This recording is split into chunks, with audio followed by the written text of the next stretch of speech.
Chapter 580. Thea expressed her regret for not being able to help others, and kindly introduced the scale of the superheroes on Earth. You see, we have 3 Kryptonians and 2 Martians. All of them are super powerful combat forces.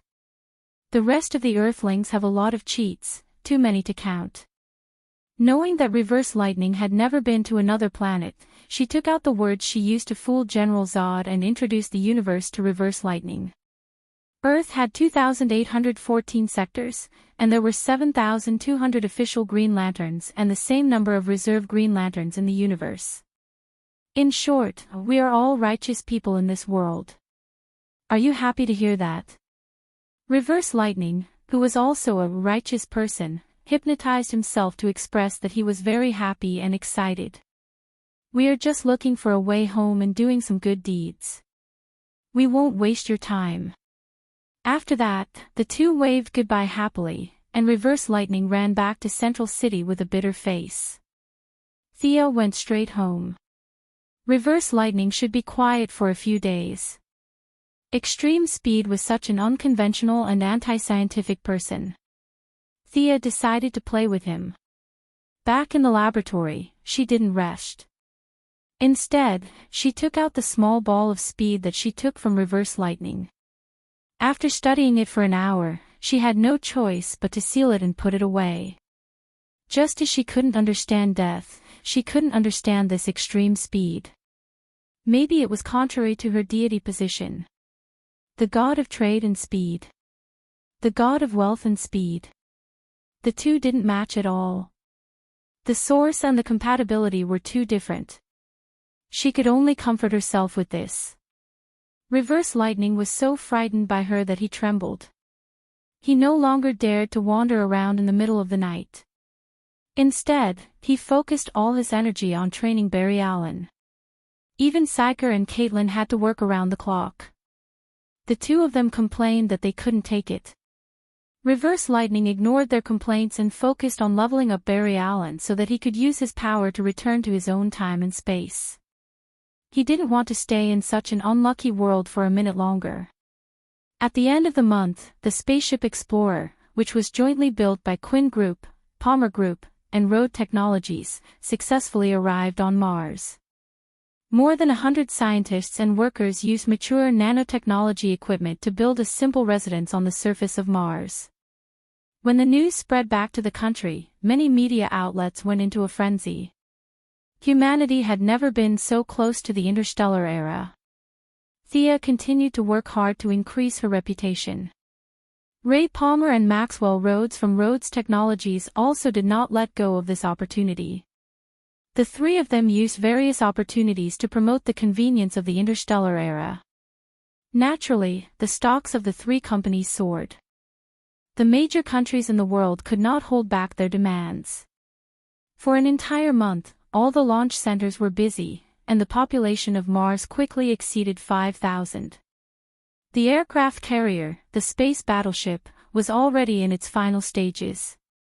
In just one more month, it would be able to fly directly into space. During this process, the help provided by the Red House scientists was unparalleled. Although Dr. Sereth Stone was very unwilling to weaponize alien technology, he could only compromise in the big picture. He contributed a lot of practical individual weapons to prevent the possible interstellar war that might follow. Sia felt that his paranoia was quite serious, but she did not intervene too much.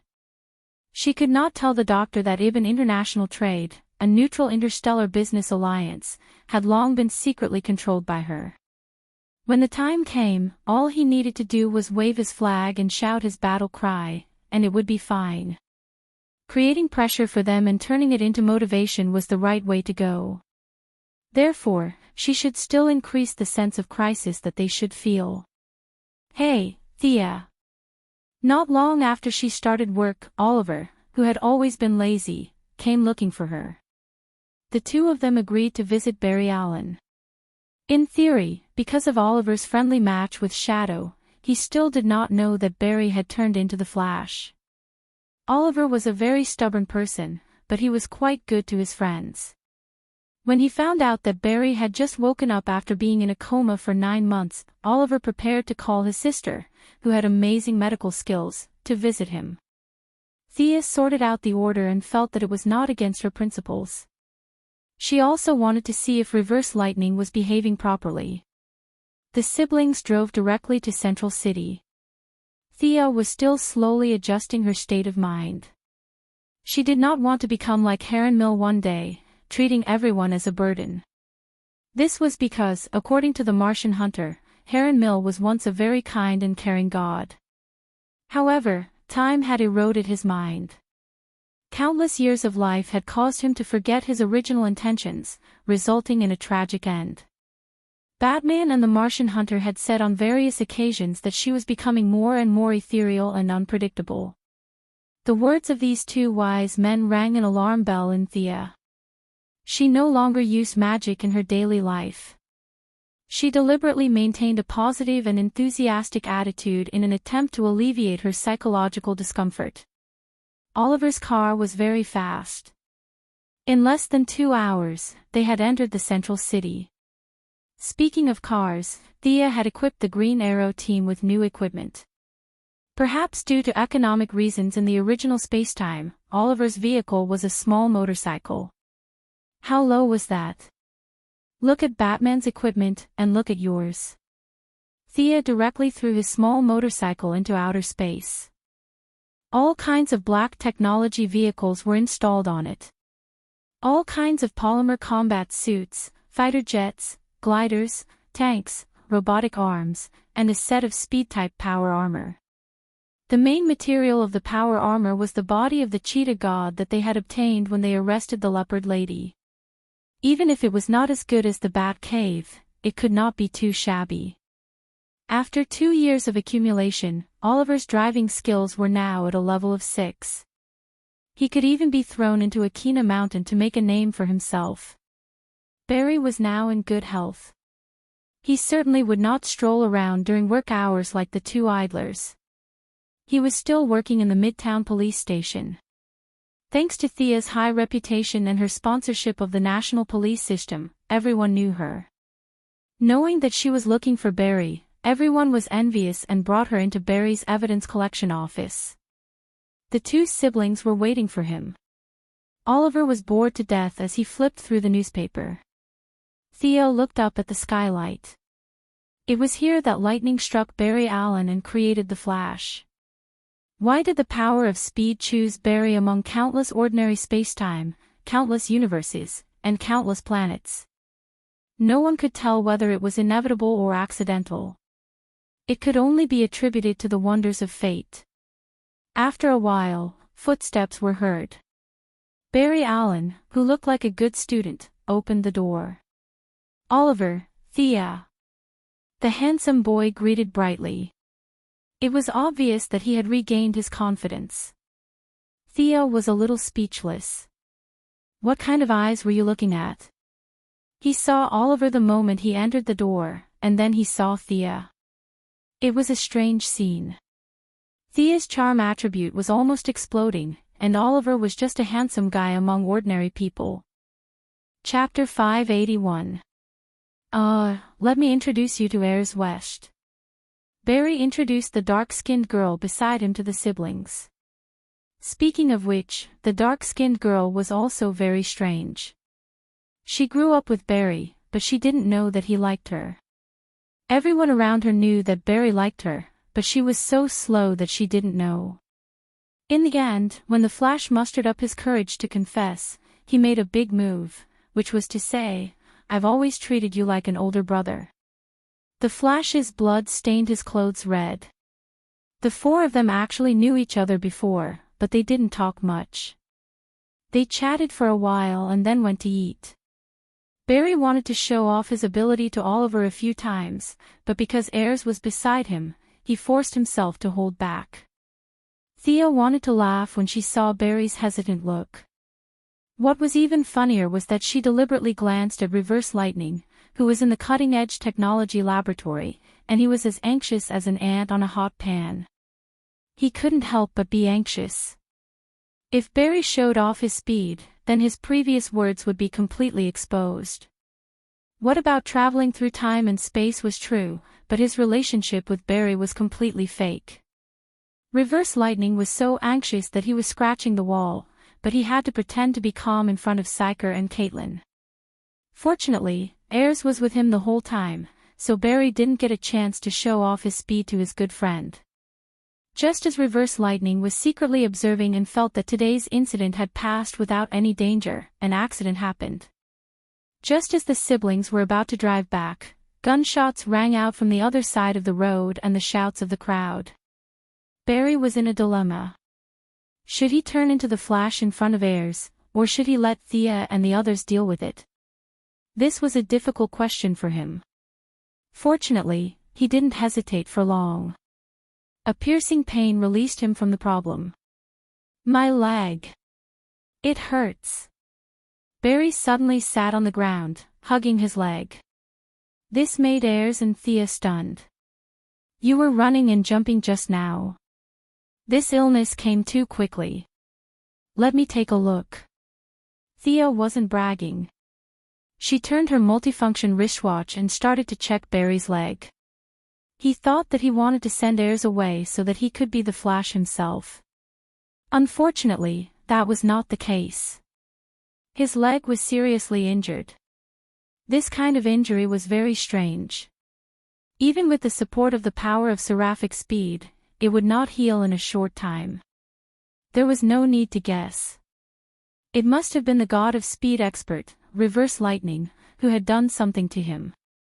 For him to be able to research the god of speed himself, his scientific attainments were extremely deep.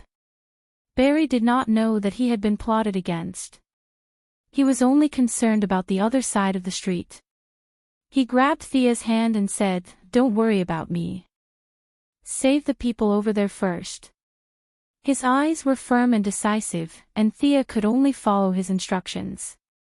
After all, Reverse Lightning would only make him unable to run today, not kill him. Thea gave Oliver a look. It was not suitable for Green Arrow to appear in this kind of situation. Thea did not have such concerns. She flew over to Ayers, who was surprised. It was only a short block, so they arrived in the blink of an eye. Just as she was about to make her move, she saw a flash of red lightning speeding towards her. The two of them arrived at the scene almost at the same time. The red lightning even waved at her in a friendly manner. What was the meaning of this? Thea was a little confused for a moment. It took her a long time to understand what was going on. Was Reverse Lightning trying to cover up his lie of being a hero by defeating the Flash in one move and then running out to be a superhero himself? Thea came to a conclusion that shocked even herself. She did not know whether to laugh or cry. This person was really giving it his all. In order to return to his original time and space in a short time, he could only use this method of patching up one lie to cover up another lie to avoid the powerful, superhero force that Thea mentioned. It was really hard for him. When Thea saw the person who was fighting the police officers, the eerie sense of déjà vu became even stronger. Who did she see? It was Captain Lang, who was dressed like an Eskimo. At this moment, this fierce general was wearing sunglasses and holding a sci-fi-looking weapon. The gun spewed out a large amount of cold air, causing the Central City police officers to flee in all directions. At this critical moment, one of the heroes of justice, Reverse Lightning, rushed up to him. What the hell was this, Reverse Lightning fighting against Captain Lang? At this time, Captain Lang was not the one on the Wave Rider, but in the original time and space, when he had just obtained the freeze gun. His freeze gun was still very primitive. Unsurprisingly, it was developed by Psyker after he obtained the theory from Thea. Later, it was stolen by Captain Lang. The power of the freeze gun was stronger than the one in the original time and space, but weaker than the final version.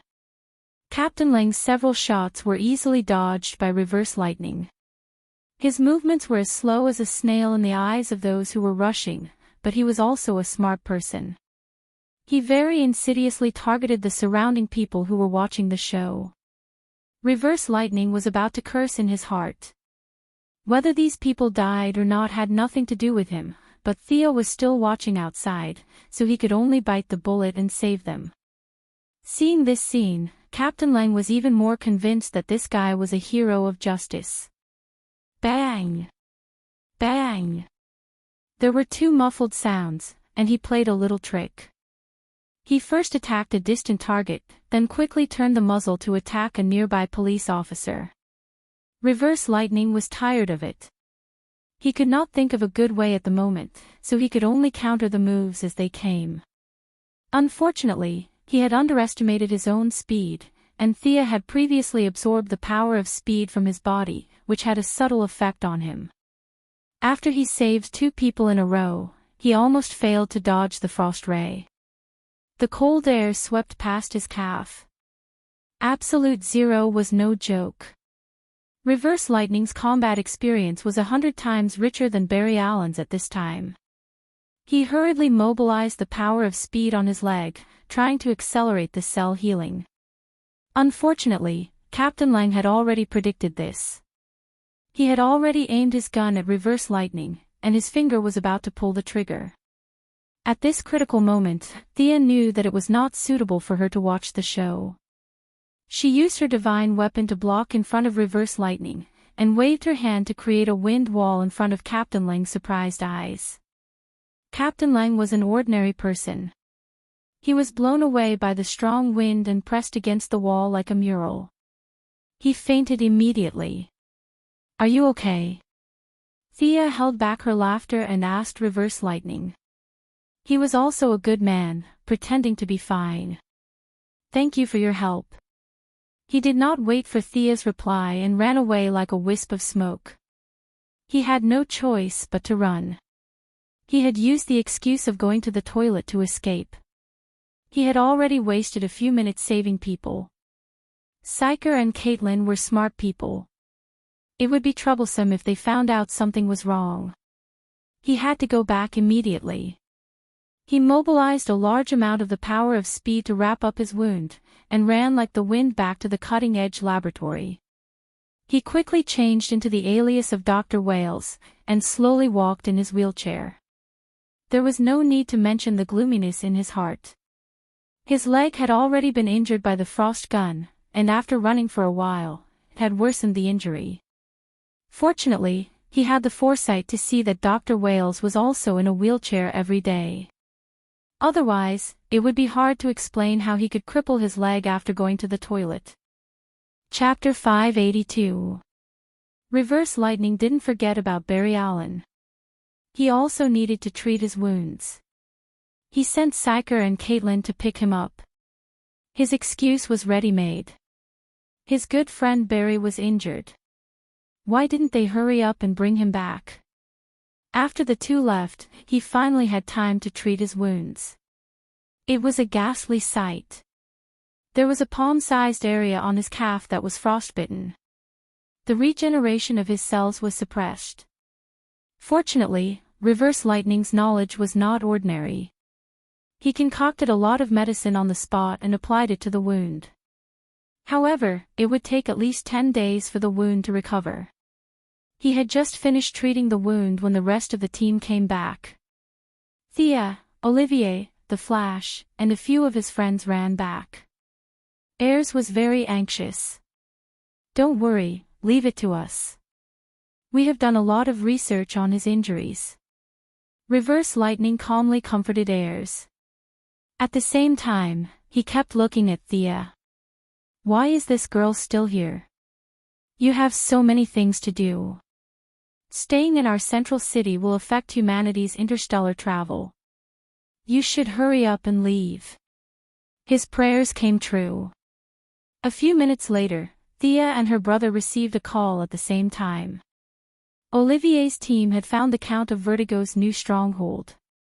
Thea received a call from the company, saying that there was an urgent matter to discuss with her. This disappointed Thea, who had been waiting for Reverse Lightning to lie, greatly. However, she didn't waste any time and flew to the two places with Olivier. After dealing with the urgent matter, Thea turned her attention to Reverse Lightning. Reverse lightning gave Barry an excuse of muscle wear and tear.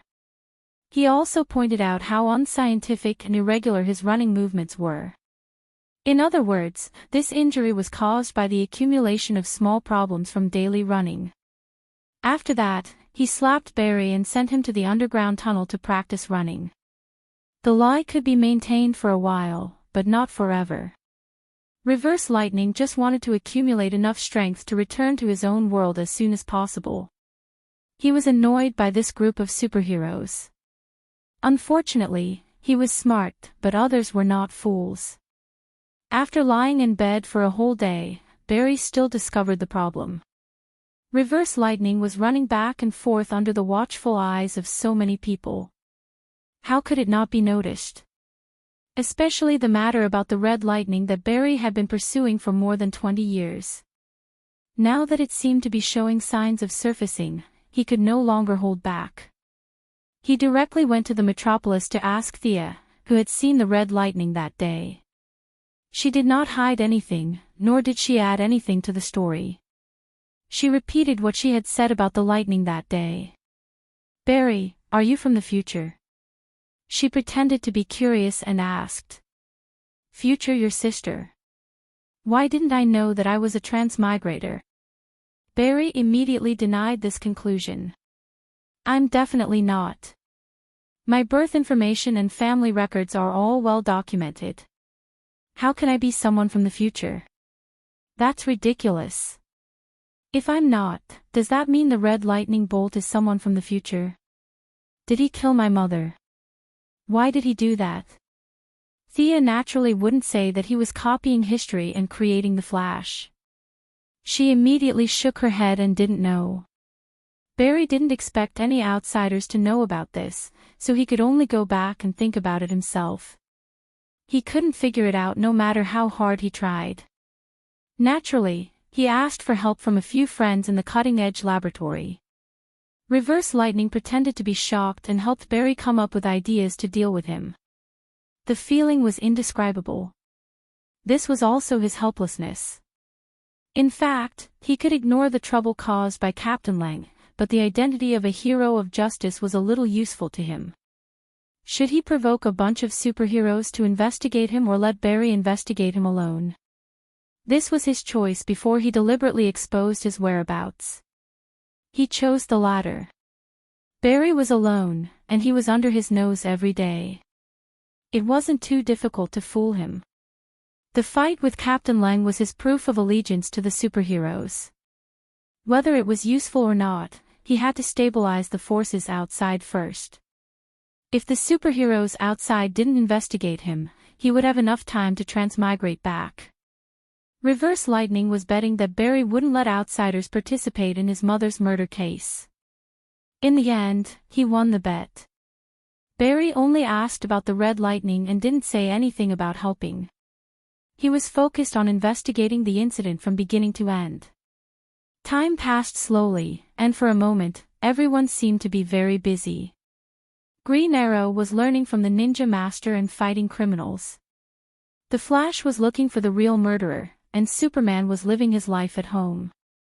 Louise was pregnant, and a child that might have Earth and Kryptonian blood was about to be born. The Martian hunter was also busy teaching his niece. His niece was also a naughty child. After getting familiar with Earth for a few days, she accidentally saw Princess Starfire's live broadcast and said that she wanted to be a celebrity. This made the Martian hunter very worried. Batman was even busier. Because the interstellar travel plan was brought forward, this guy was moving his experimental base. He was very generous. Thea only had to build an underground laboratory, but this guy built his laboratory on the moon. The speed of human development on Mars was getting faster and faster. His lunar base could be discovered at any time, so he could only move it further away. After a few inspections, he finally moved to Dion. He was busy for half a month before the project was completed. Thea was also very busy. The modification of the mothership had entered a critical moment, and the military had invested a lot of effort into it. All kinds of materials, manpower, and technology were invested regardless of the cost. Almost all the scientists that could be gathered were gathered together, and they were doing the final adjustments. The military took out the USS Ford electromagnetic nuclear-powered aircraft carrier, which had not been in active service for a long time, to do a new modification. On this day, the sun was shining brightly.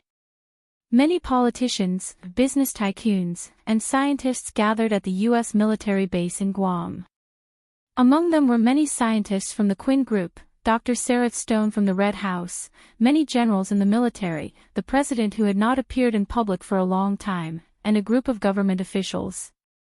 There was also Sia, Ray Palmer, Maxwell Rhodes, and a large number of financial groups that supported the military. They were all present. They were going to watch the entire process of the mothership's ignition and liftoff at the command center. The commander of the mothership was Major General Alice, a relatively young female general. Theo looked at it when she first heard the name, but she gave up when she found that it had nothing to do with Resident Evil. This test flight was a bit confidential. No one was confident that such a large ship could fly into the sky. Even Thea did not dare to make any guarantees. This was also the reason why she was there in person. If something went wrong in the middle and the whole thing fell, she would be able to catch it. No one dared to call the reporters. Everyone who had a stake in the project silently watched the preliminary inspection of the warship. The cost of the hull alone was more than $20 billion, and the cost of the later modification would be quadrupled.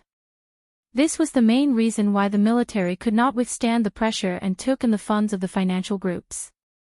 As for how much the financial groups benefited from the government, they did not care. The young Major General Alice was methodically issuing orders. The nuclear-powered reactor began to operate, and the 4 rotors in pairs began to exert power. The rotors and the jet engine formed a combined force, slowly pushing the 80,000-ton aircraft carrier, which had been reduced to 50,000 tons by replacing the vacuum tube tungsten alloy with a large amount of hafnium metal, slowly into the air. It wasn't just the people in the command room who were nervous. Major General Alice, who was on the Ford, was also nervous. If such a big iron lump fell, she would be done for. Wasn't the plane equipped with an ejection parachute function? If such a big thing really fell, not many people would survive. Chapter 583. Alice, who held the rank of Major General, was well aware of the dangers involved, but she really had no other choice. The military had a ceiling for women. No matter how hard she worked, she would only be a Major General for the rest of her life. Rather than that, she might as well take the risk. So when she was selecting a commander, she was given this risky mission under the stunned gazes of all the male generals. Now she was in a state of confusion. To outsiders, the commander stood alone on the bridge with an extraordinary aura, but in fact, her heart was pounding and her palms were sweating. Seeing the mothership rise bit by bit, her fear did not lessen. Instead, it increased. She might survive if she fell half a meter off the ground, but if she fell 100 meters off the ground, then she could only pray to God. The Ford was supposed to have a crew of 1,100, with a flight team of 600. This was just a test flight, and the ship's weapons and aircraft were not yet equipped. In addition, everyone in the new era was generally afraid of death. Now, there were only about 300 people on the aircraft carrier. These were the Pentagon's painstaking efforts to select them from the 500,000 Navy soldiers. Major General Alice was now leading the 300 warriors as they flew upwards uneasily. In the blink of an eye, they had flown over 1,000 meters. The nuclear power was working normally, and the 4 rotors were in line with the theoretical test data. But the ground command was still anxious. "I'll go out and take a look," Thea said and flew out. Her current situation was very similar to that of the Iron Man next door. Almost everyone knew she had superpowers. Except for the fact that she did not shout, "I'm the Iron Man," in front of the reporters like Tony did, she was treated pretty much the same. At first, everyone was a little afraid of her, but after a while, they realized they were not affected at all and gradually got used to it. The higher-ups were relieved to see her go out. At least it was a safety measure. Although there were no reporters, in fact, military satellites from various countries were watching Guam. If more than 300 people fell to their deaths, it would be difficult to explain. 1,500 meters, reporting to ground command. The mothership has taken off steadily and is beginning to accelerate. Major General Alice saw Thea too. She more or less knew what was going on, so she gave the order at the right time. The rotors began to rotate at full capacity, and the mothership rose rapidly. 5,000 meters, temperature drop. Activate the broadband active field thermostat. 15,000 meters, reporting to the ground, we are about to leave the troposphere, 28,000 meters. The mothership is operating normally in the stratosphere. The clouds here are beautiful. After rushing out of the troposphere, she suddenly realized that the clouds were already below her. Major General Alice was overwhelmed with emotions. She couldn't help but express her feelings of having survived a disaster. The Ground Command Center responded with warm applause. Although the cost of the project was too high, at least the experiment was a success. After the biggest difficulty of lifting off was solved, the rest was much easier to handle. The ground commander then directed the mothership to fly east back to Andrews Air Force Base. Yes, this thing took off from the naval base and flew back to the Air Force Base. The ownership of the mothership could no longer be divided between the Navy and the Air Force. Several generals from different military branches fought over this matter, but they still couldn't come to a conclusion. The propulsion system of the mothership was taken from them. The Red House scientists disassembled Aubin-Su's spaceship and used a computer scan to install 5 high-powered propulsion systems on the mothership. The original speed of the mothership was only a few dozen knots on the surface of the sea, but now it was increased to Mach 3. The mothership timely activated the new protective shield developed by the former Quinn Corporation based on the Luther Corporation's foundation and flew back to Washington at lightning speed. Thea also followed along to protect them. There were no accidents until the mothership landed, which made her sigh in relief. After waiting for a few hours, many politicians took a special plane back to Washington and sent their late condolences to Major General Alice, who had accomplished this feat. The first few sentences were still normal, but as they spoke, they went off topic. The Navy believed that the flying unit of the mothership had to be Mach 3, while the Air Force believed that it had to be Mach 3.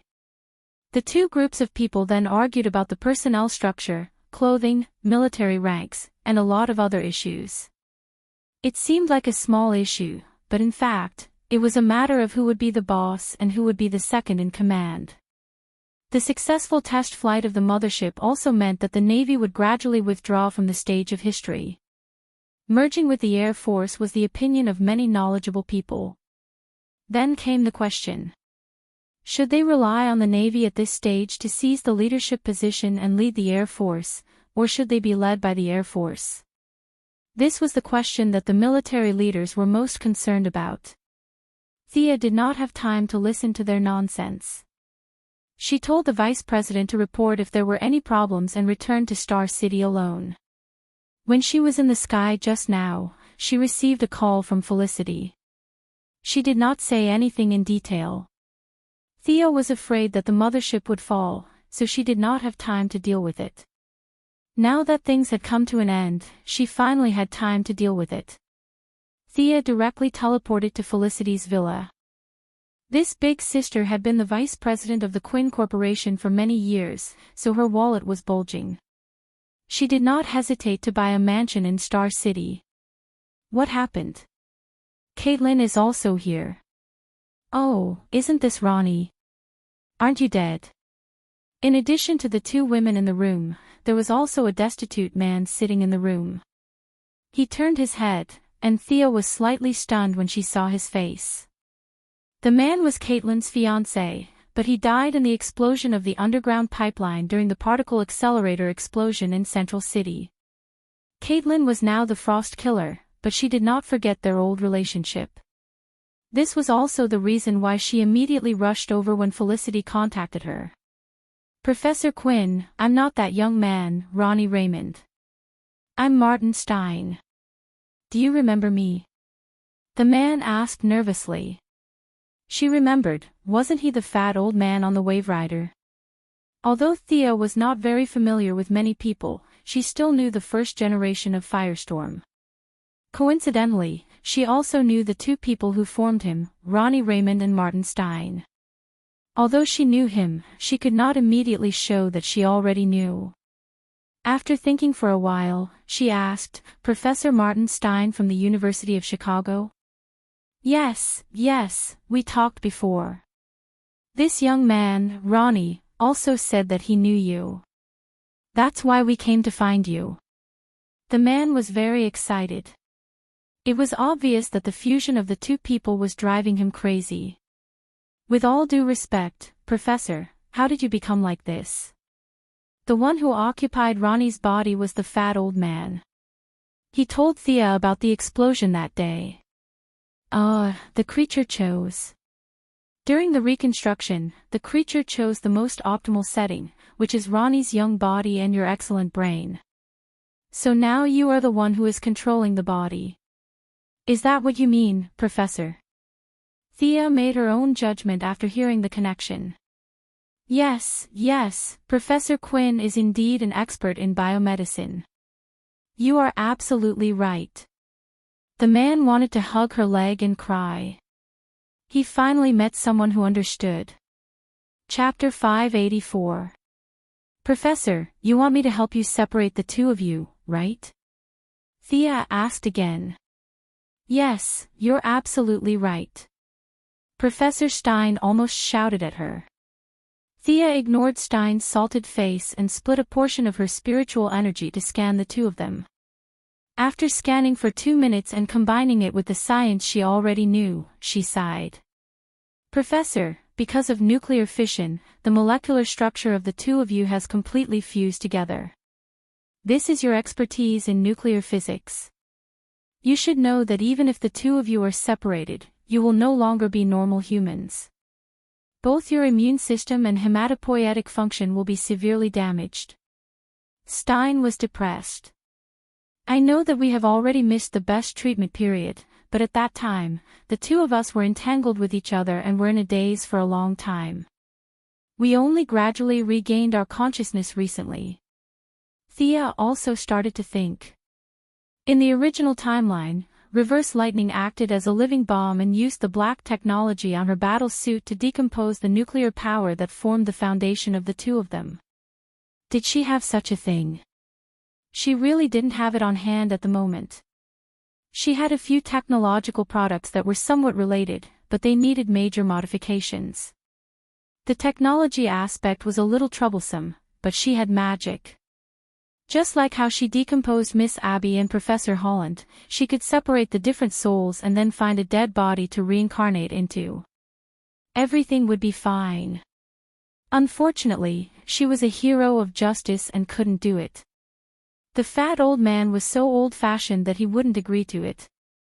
Basically, she couldn't use methods that involved moral aspects such as reincarnation, cloning, and so on. Thea could only think of another way.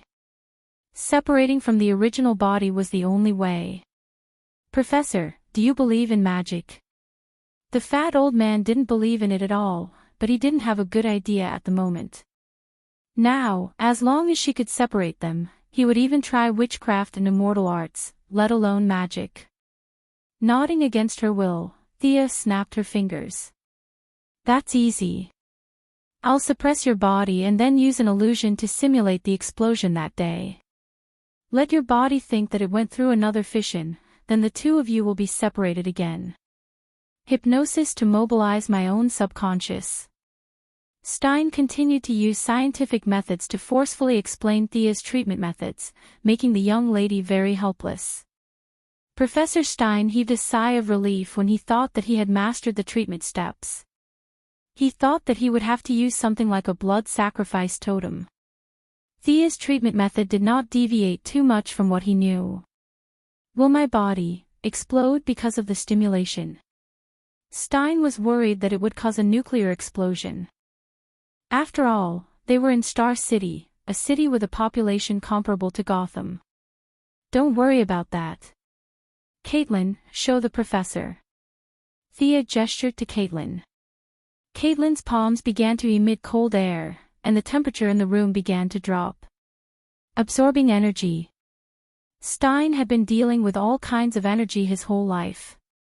He quickly analyzed that Caitlin's ability was not a simple freezing ability, but a heat absorption ability.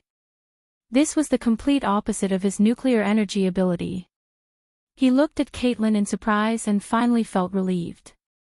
His self-destruction was not something that could be done at will. The chain reaction also needed time. As long as the initial energy of the explosion was absorbed, it would not explode.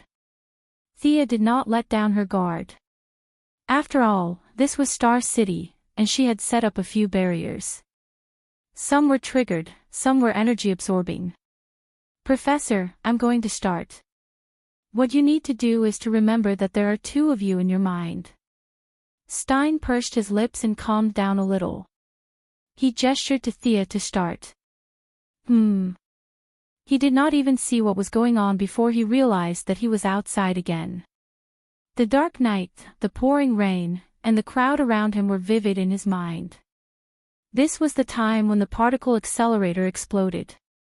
The people around him ran out, shouting all kinds of things. He was the only one who stood there in a daze. The particle explosion did not retreat because of the people running for their lives. It came as expected. A ray of golden energy hit Professor Stein directly. Rodney Raymond's soul was also wrapped in the energy. The memories of the two were merged again through nuclear fission and the dark matter produced by the explosion. However, they still remembered their mission. Thea in the outside world also used her psychic power to hint that they were not the same person. She was not as good as the Martian hunter in this aspect, but it was not difficult for her to do some simple operations. Not the same person. The two different lives were tangled together. Thea's hint was like a thin film that formed a barrier between the two. At the same time, the willpower of the two began to work. I'm not him. He's not me. The two rejected each other at the same time on the level of consciousness. Their bodies that were on the verge of merging were purposely guided away. The state in the outside world was a ball of energy fluctuation. After that, it exploded violently. After the strong light disappeared, the two slightly burnt people were lying on the ground on opposite sides. My floor. Felicity looked at the blackened floor with a little heartache. Thea could only smile. She was only focused on protecting her body and did not pay attention to the energy under her feet. Even if there was no fission at all, just a small leak in the initial reaction was enough to burn a big hole in Felicity's villa. Miss Smokey, I'll pay for it. The fat old man, Martin Stein, stood up shakily. When he saw that he had returned to normal, he was overjoyed. As a big name in international physics, he had the money to pay for a piece of the floor. On the other side, Ronnie Raymond also stood up slowly. He held Caitlin's hand and did not know what to say. Things were still the same, but people had changed. On the surface, the two of them did not change, but in reality, they were no longer the couple that was about to enter the marriage hall. Thea checked the two of them again. Professor, Ronnie, your situation is really, very strange. I don't know much about nuclear physics, but the two of you are now weaker than normal people. After all, you were separated from a strong body, and, seeing that the two of them were a little pale, she still had to say what she wanted to say. In fact, in the big explosion of the particle accelerator, from a biological point of view, your lives were actually dead. It was only the nuclear energy that created a new body. Nuclear energy is the foundation of your life. This is something that cannot be changed. You have to periodically. Thea was still thinking about how to phrase it when the fat old man hurriedly interrupted her. I can think of a way. Thank you for your help. I'll take my leave first. After that, the fat old man angrily pulled the door open and left. What nonsense! How could the human body be made of nuclear energy? The fat old man did not believe that he had become a freak. Even if he had become like Thea said, he felt that he could solve the problem with his own knowledge. Wasn't it just nuclear energy? The old man had been researching for more than 50 years and had won all the awards in this field. He was confident that he could solve all the problems in the field of nuclear physics.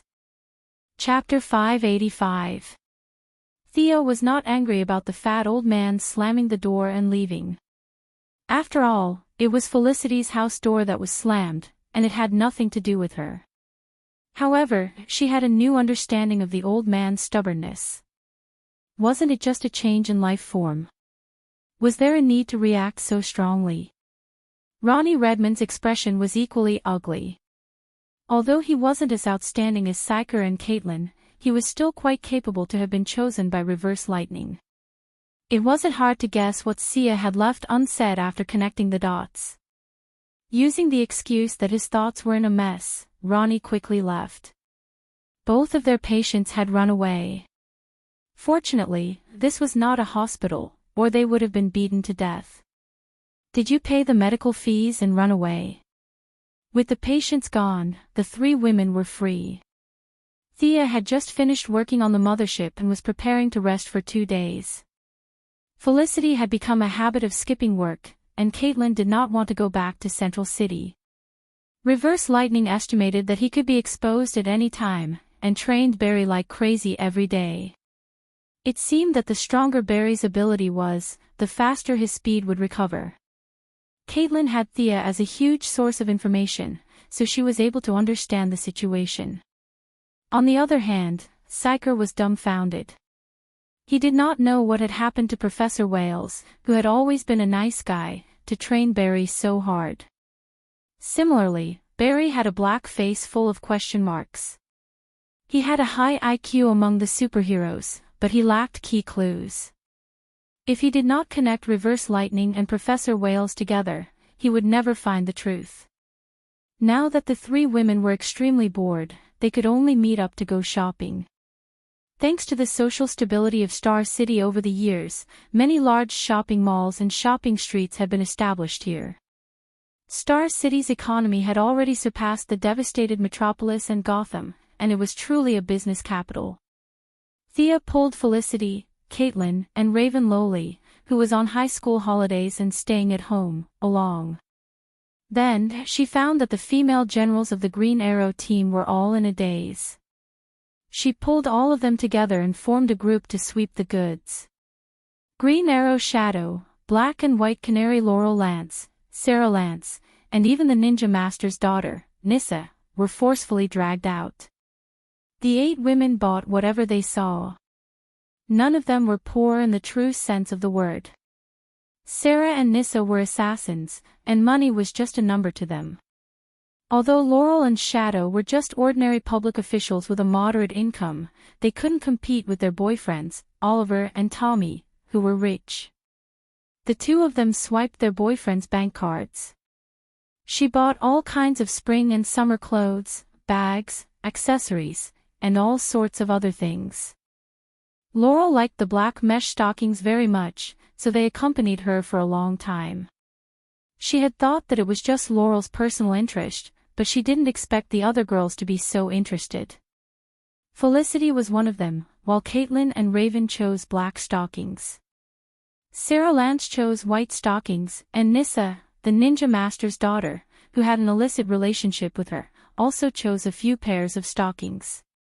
Thea originally had no interest in stockings, but seeing the girls trying them out in high spirits, she also chose a few pairs of different colors. Maybe she should go back and encourage Diana to try it out. The long-legged goddess and she never wore stockings. Perhaps Diana could wear stockings and high heels, which would make it easier for her to have a good fight. The goddess of trade and wealth had a wicked thought. Every store had a door-to-door service. Swiping a card to pack up, someone would naturally deliver the goods to the address. The girls didn't need to carry large and small bags after shopping. After a crazy shopping spree, they went to the gym and went to the hot spring.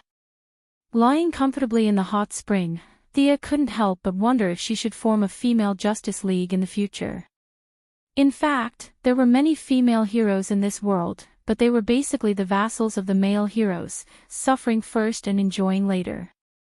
People only knew how to praise Batman, and gloriously ignored the Batwoman, Huntress, and Batwoman behind him. The Green Arrow team also had this problem. There were more women than men. Of course, the men took on the heavy responsibility, but the hero world's disregard of the female heroes was a bit chilling. If Thea didn't rise, the Justice League in the future would only have Diana as a female veteran.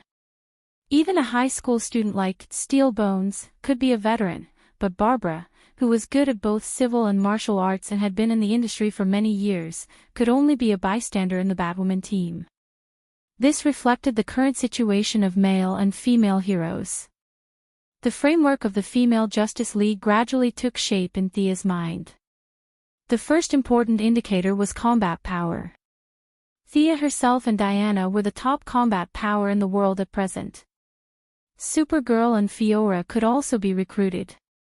In addition, the big lowly Raven's real strength was also fierce, but she didn't like to use it. There were also some remaining intermediate forces, such as the girls in front of her, the girls in Batman's team, the Sea King's wife and a few friends. In fact, the number was quite large. Theo lay in the pool happily, imagining the evil act of breaking up the Justice League. At this time, a female assistant walked to her side and said softly, "There's a Mr. Barry Allen who wants to see you." "Why is Barry looking for me?"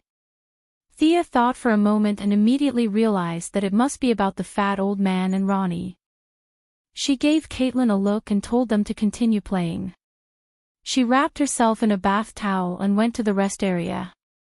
Hi. Barry saw that she was only wrapped in a bath towel and her legs were exposed. He was a little dazzled for a moment and almost bit his tongue. After a long time, he remembered his purpose and coughed, "Miss Thea, do you know how to deal with Professor Stein's matter?" Sure enough, Thea understood.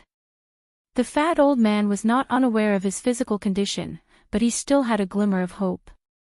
Now that he was a human-shaped nuclear bomb, he was accumulating energy every minute and every second. If he lost control for a moment, it would cause a nuclear explosion. Although it might not be a big one, it would not be a problem to flatten a central city with a population of 6 million. Barry was usually so upset that he could not sleep at night when he saw children falling down. Now that a nuclear bomb was right beside him, it would be strange if he could not be worried. Professor Stein was not a bad person, but a fat old man with a strong sense of justice. This made the rookie Flash completely helpless. His only choice was to ask for help. Professor Stein's emotions are very unstable. I left him in the Advanced Technology Laboratory. Do you have a way to solve it? Barry looked at her with a hint of hope. Thea almost laughed out loud. You're so righteous. You left a human-shaped nuclear bomb beside Reverse Lightning. Have you considered Reverse Lightning's feelings? Reverse Lightning must be cursing in his heart at this moment. Secretly killing the fat old man and getting rid of any future problems would be satisfying, but there was a 90% chance that the fat old man would explode. Reverse Lightning, who was injured by the freeze gun and had not recovered his speed to its peak, would not be able to run out of the range of the nuclear explosion. The chances of him dying were higher than the chances of him breaking through the time barrier and returning to his original time and space. Chapter 586. Professor Stein's problem is actually the same as Ronnie's. In order to maintain the balance of the nuclear energy in their bodies, they have to fuse every once in a while until the energy in their bodies stabilizes before they can separate again. However, fusing will definitely expose some of their private matters to each other. This is also the reason why the professor and Ronnie are so against it. Thea sat on the lounge chair. Her shining thighs seemed to reflect the light. However, the goddess had no self-awareness. She crossed her legs and spoke with confidence. Barry felt that his mouth was a little dry.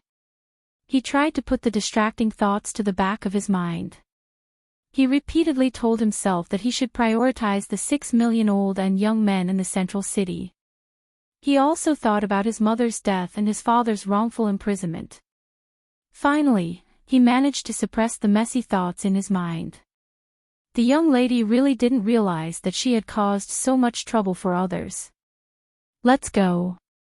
Let's go and persuade the professor.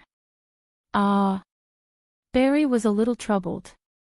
Usually, in this kind of situation, he would naturally hug her and run all the way back. However, Thea's charm was too great now.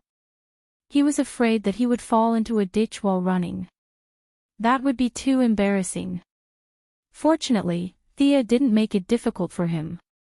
She patted his shoulder with her jade-like hand. Let's go and come back quickly.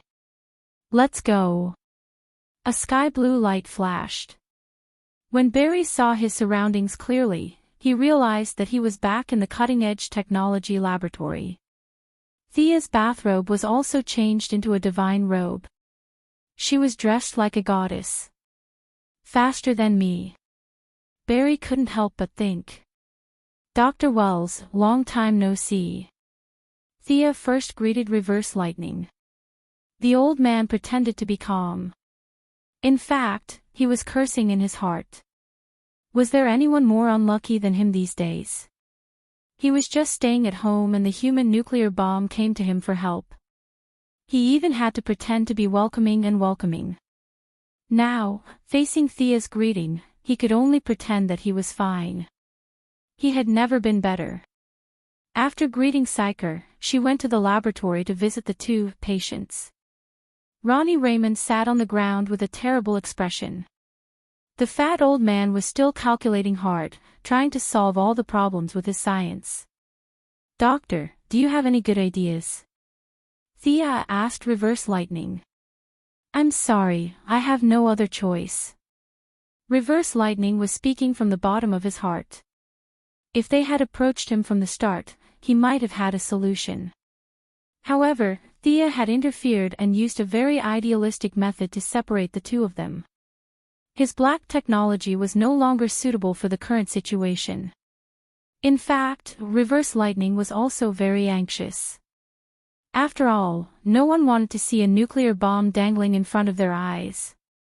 However, he had no other choice. Nuclear energy was not a cutting-edge technology. In the 25th century, humans were all using clean energy. Nuclear energy, which was highly polluting and harmful, had long been abandoned. Reverse Lightning was a scientist, but he was not an all-rounder. In his time, no one researched nuclear energy. Purely from the perspective of nuclear physics, his attainments were not as good as Professor Stein's. Professor, Ronnie, you don't have much time left.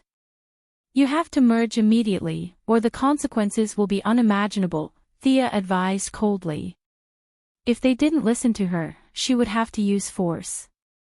Although her motive was different from Barry and the other heroes of justice, she would not give away the lives of 6 million people as a favor. The fat old man calculated for a day and went through everything he had learned. He found that he really couldn't solve the problem with his body. He was a little depressed and asked, what happens after merging? Sia thought for a moment and said something to Barry in a low voice. The Flash ran back and forth with a swoosh and handed her a very sci-fi square device. Professor, Ronnie, this is a portable nuclear power device that I developed. With just 4 devices, it can drive a behemoth like the Ford to fly continuously for a week. I'm now using its principle and operating it in reverse. It can absorb the excess nuclear energy in your body. There's also a regulating valve here. When the valve is open to the maximum, it will instantly absorb your energy, which means that you will be separated directly. When your body is full of energy, you will combine and use this device to separate. This is the only way I can think of. This is the only way. She briefly explained the principle to the old man. It was definitely not possible to use it directly. This finished product was from an aircraft carrier and had a diameter of more than 1 meter. Now, it needed to be miniaturized and portable. Thea still had to do some modifications. Fortunately, this was a laboratory. Whether it was Reverse Flash or the Flash's friends, they were all experts in technology. Especially the fat old man, who was a big shot in the nuclear physics field. Simplifying the chemical process wouldn't be a problem for them. If we set the rotor in reverse, we can. Thea was changing the circuit when suddenly, her vision turned black. Her supervision automatically switched to night vision. Only then did she realize what had happened. The cutting-edge technology laboratory had a power outage. By the way, do you guys owe water and electricity bills? Thea looked at them funnily. They all looked at Reverse Flash unconsciously. Reverse Flash, who was disguised as Dr. Wales, was a little scared, but he soon found the problem. The whole city has a power outage. Thea couldn't do anything about the large-scale power outage. She had night vision, but without power, the modification work couldn't continue. She could only put down the tools at hand and wait for the power to be restored. Psyker, go start the backup generator. Reverse Flash wanted to get these two human-shaped nuclear bombs away from him as soon as possible. He didn't want to wait a minute more. However, before Psyker walked out of the room, he heard someone outside shouting, "Dr. Harrison Wales. I want to see you. I know you're in there. Come out." The person's voice was very loud and clear. It sounded like a human speaker. Theo looked outside and saw a young man in a leather jacket standing outside the door shouting. The person had dark circles under his eyes and electric arcs flashed in his palms.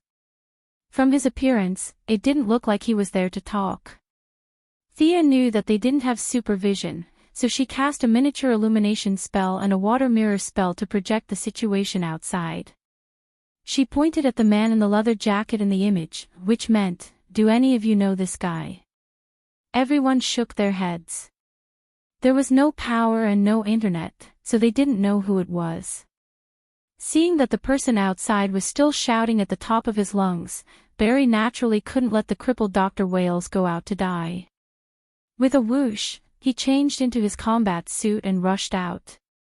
Thea thought about it and didn't stop him. At least she didn't see how powerful the man in the leather jacket was. With the Flash's combat power, he should be able to deal with this kind of small monster easily.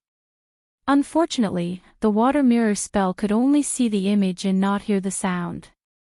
The people in the room looked like they were watching a pantomime. They watched Barry and the other party talk nonsense for a while and then directly start fighting. At first, Sia thought that it was just a small matter, so she just looked at it casually. Perhaps the Flash had the same idea as her. He also had the idea of playing with the other party, as if he was watching a monkey show, watching the other party constantly throw electric arcs around. Chapter 587. However, there was a drastic change in the battle after 10 seconds. Seeing that the Flash was playing around with him, the man in the leather jacket came up with a little trick. He deliberately lowered his attack speed, making the Flash mistakenly think that he was running out of energy. Then, he suddenly exerted force, and an electric arc as thick as a bucket hit the Flash's chest. Was it similar to Electric Lady's ability? Thea just realized that something was wrong. The electric arc didn't disappear after the attack, but became a bridge connecting the two. At first, it was silver-white energy, but then the energy suddenly changed its nature. A large amount of golden energy rushed out of Barry's body and gathered on the other side with the help of suction. The power of speed. Theo was shocked, and Reverse Lightning almost stood up. The power of speed was accumulating more and more. Not only was Barry dumbfounded, but the man in the leather jacket who was absorbing his energy also panicked. He didn't know what this energy was, but he instinctively felt that it was more powerful and harder to control than the energy he absorbed from the city's power grid. Stop him. Reverse Lightning was anxious. Thea also knew that this was a serious matter, so she directly teleported out. Unfortunately, she was still one step too late. The ability of the man in the leather jacket had a fatal flaw. He could only absorb energy, but he didn't know how to stop. Usually, he would absorb energy until there was no energy left. He always thought that his body could store unlimited energy, but today's encounter with the power of speed taught him a good lesson. A large amount of the power of speed was accumulating in his body, but he was not the son of the power of speed. He couldn't mobilize this energy at all. Before Thea could think of a magic to interrupt, his whole body exploded from the inside out. F***CK. Faced with the impact of the turbulent energy, Thea could only retreat to the subspace temporarily. When she came out, she found that the man in the leather jacket was like being possessed by a monster. There was a big hole in his chest and abdomen, and he was lying in a pool of blood with a frightened face. Half of his heart was blown away, and he died. On the other side, Barry didn't have the ability to retreat to the subspace. Fortunately, he was the son of the power of speed. The energy was all absorbed from his body, so it didn't cause too much damage to him. A minor character who wouldn't live for more than 2 chapters and didn't even have a name killed the Vanguard General of the Justice League, the Flash. Who would believe that? Theo looked at the pitch-black surroundings and directly took the jacket man's body. His body was very valuable for research. This guy's ability was like the DC version of the star-sucking great magic. Although the hidden dangers were huge, if used well, it could be very effective. If he could create thousands of clones while maintaining his abilities, he would be able to suck Darkseid's blood dry. After decorating the scene, he sprinkled some pieces of clothing and blood on the ground, proving that this person had been blown to smithereens.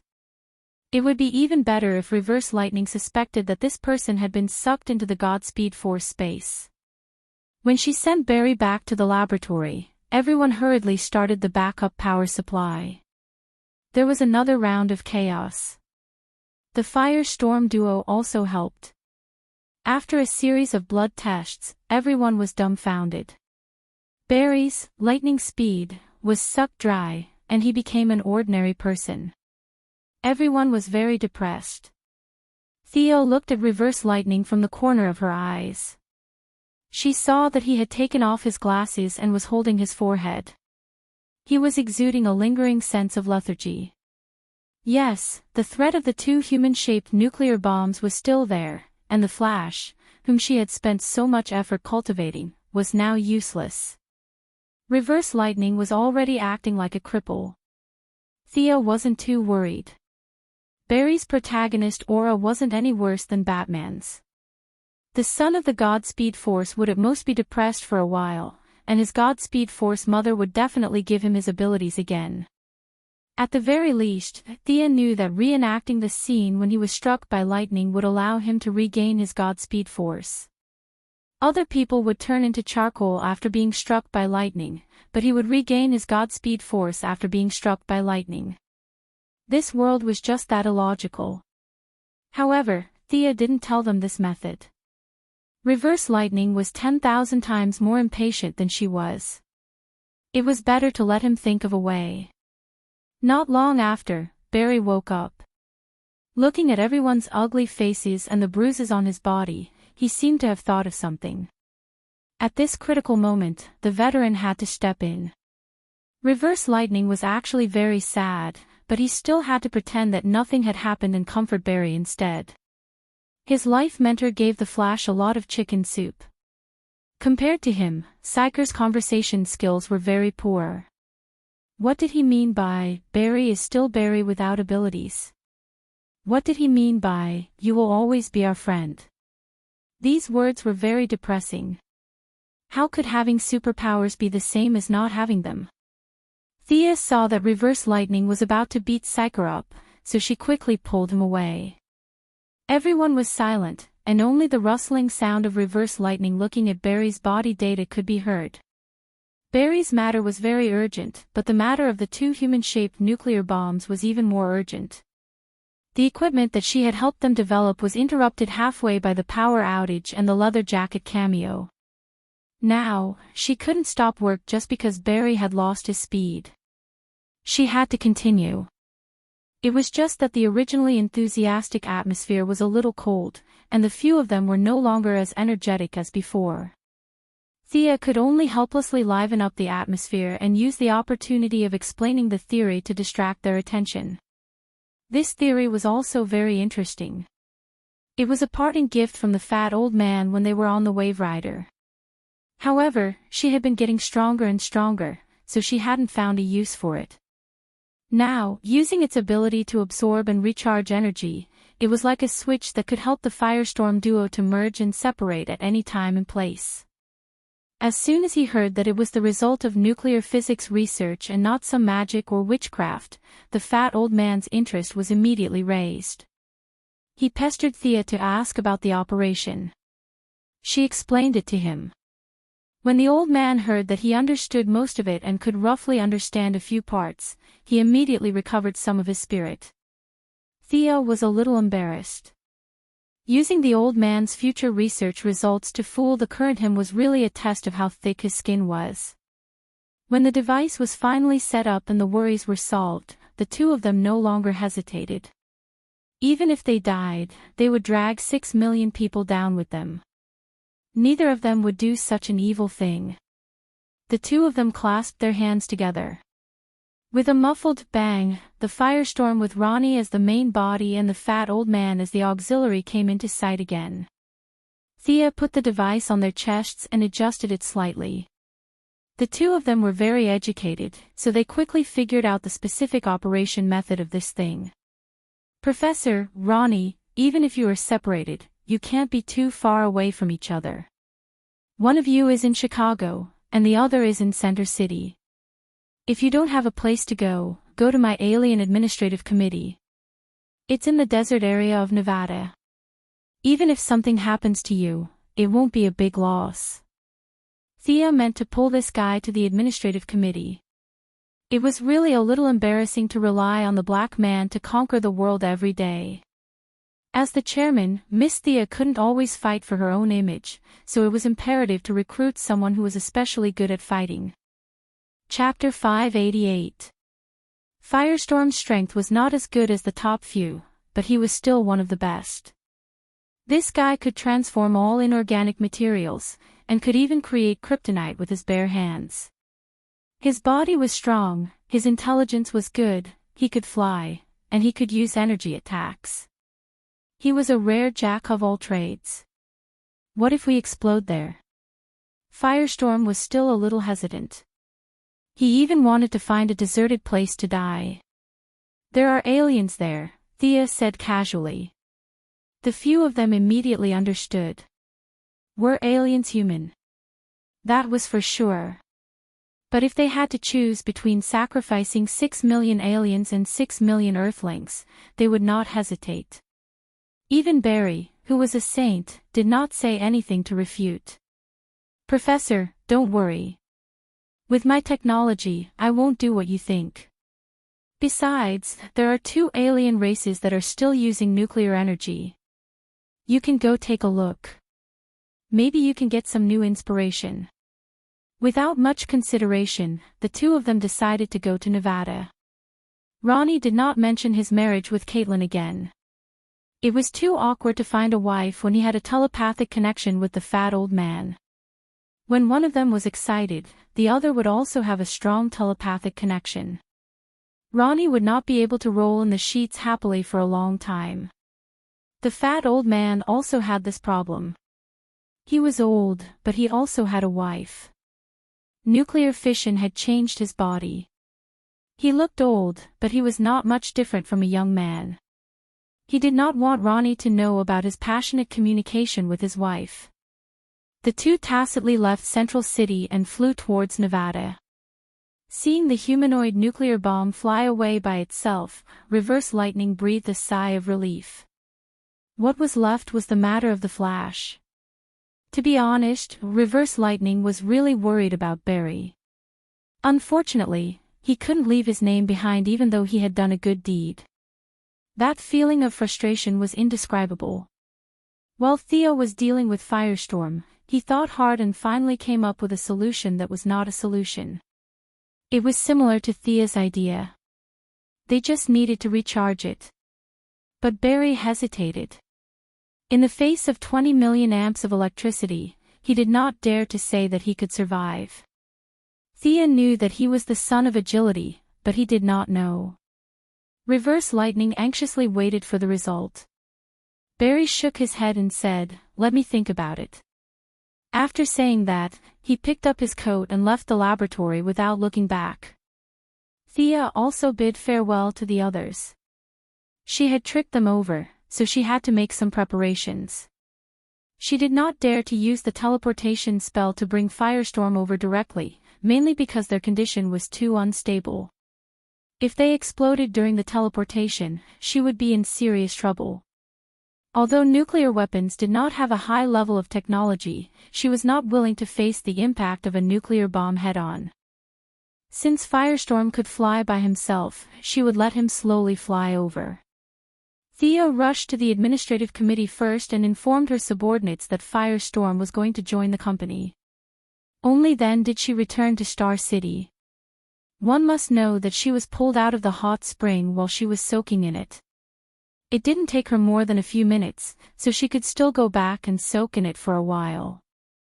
The girls were still chatting mindlessly, completely unaware that the crisis of the city had already been resolved. The idea of a female couplet gradually took shape in her heart. The venue, the purpose, all needed to be carefully considered. There was still a long way to go before it was officially established. It wasn't until the girls went home that she found out that Barry had returned to the laboratory after she left. Because Ayers was in danger, Barry could only brace himself and accept the electric shock from Reverse Lightning. Fortunately, the results were good. His mother had not given up on him, her biological son. The Flash was in high spirits and played the hero again to save the black girl. The matter of Firestorm was satisfactorily resolved, and Barry Allen's ability was restored. However, there was still no end to the hatred of his mother's murder. A vague fog shrouded him. He had a hunch that he was very close to his mother's murderer, but he had not found any key clues. Thea did not have much time to pay attention to the battle between Lightning and Reverse Lightning. She was super busy now. She did not even have time to study the body of the man in the leather jacket. She was busy making a mascot. Moira won the party's primary election with a large number of votes. This first step was very stable. The next step was to give a national speech, a show, to let ordinary people know her political views and character. As a family member, Thea could only help to build momentum. Originally, Oliver was also a good choice, but compared to Thea's explosively good reputation, his reputation was too bad. The staff collectively rejected Oliver's proposal to walk around the country. They only asked him to be present in a few key cities.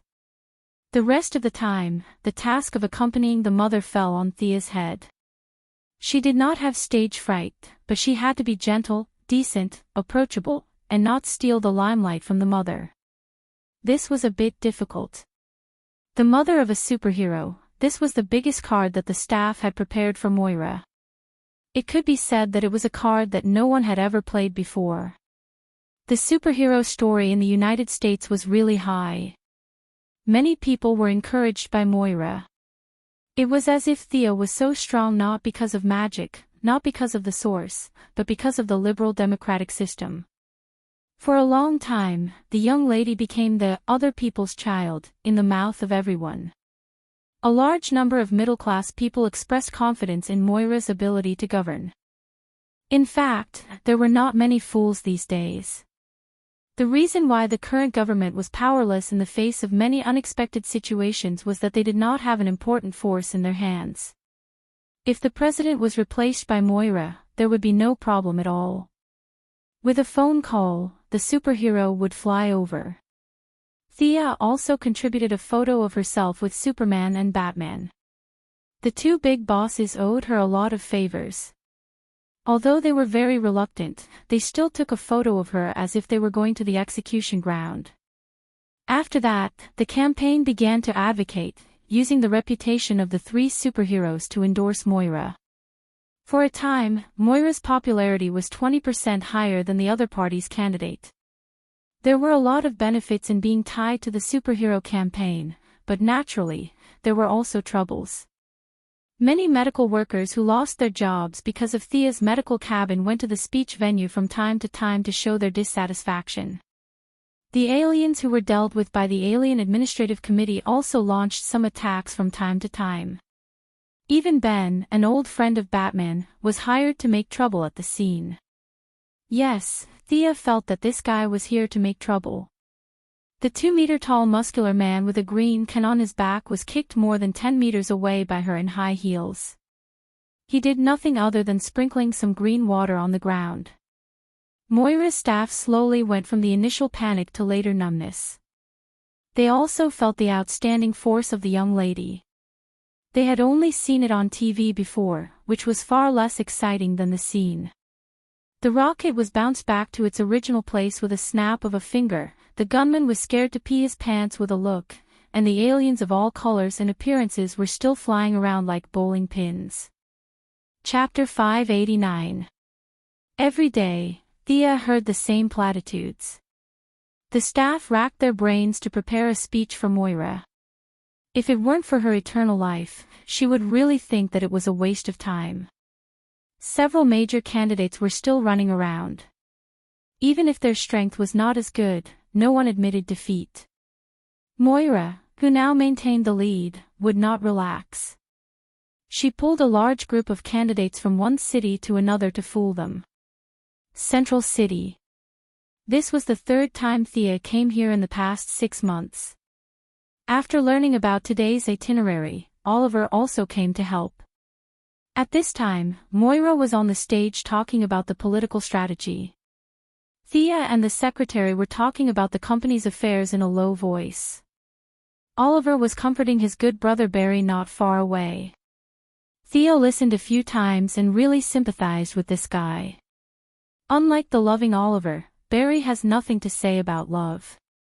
He only loves Iris West. And just this morning, the love of his life moved out of home and lived with her boyfriend. This boyfriend was not him.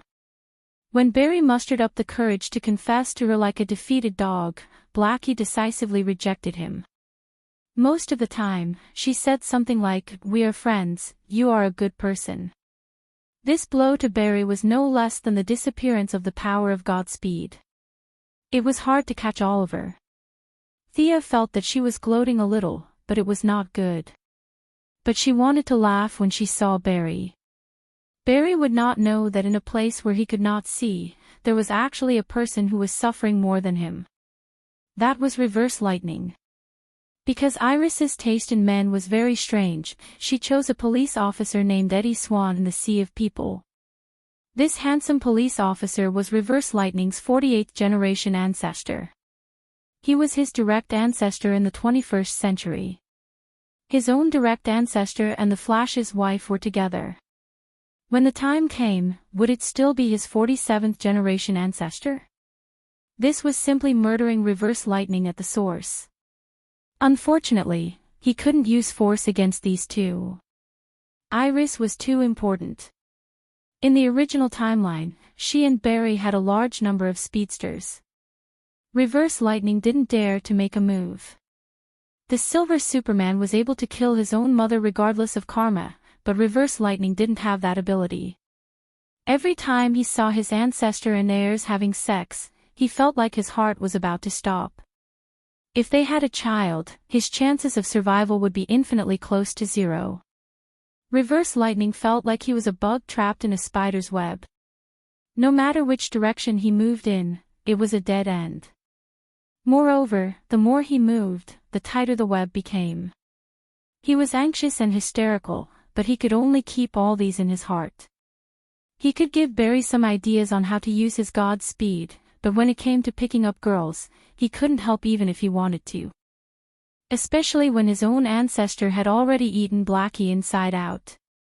He lamented his misfortune and was angry at his incompetence. This was his attitude towards Barry. Xia's supervision allowed her to see Reverse Lightning hiding in a small dark room by himself. He was running around in circles, trying to figure out a way to deal with the situation. Unfortunately, no matter how smart his brain was, no matter how rich his knowledge was, there was no solution to the love between a man and a woman. In fact, Thea didn't see how attractive Blackie was. It was a pity that Barry couldn't forget her. There were so many good girls out there. Why should he hang himself on airs? While she was blindly pondering, she heard a commotion in the distance. The bodyguard beside her also reported in a low voice, "Many citizens seem to be possessed. They are attacking the perimeter." Speaking of which, being able to become Thea's bodyguard was really a lucky person in the bodyguard world. This employer was 1,000 times better than the bodyguards. She didn't need their protection at all. Most of the time, she acted as a background check. Sometimes, she could even protect them when they were in danger. Coupled with her explosive good looks, she was pleasing to the eye and had a high degree of safety. The position of bodyguard of the chairman of Quinn Group was almost a position with benefits. Thea looked into the distance. It was indeed as the bodyguard described.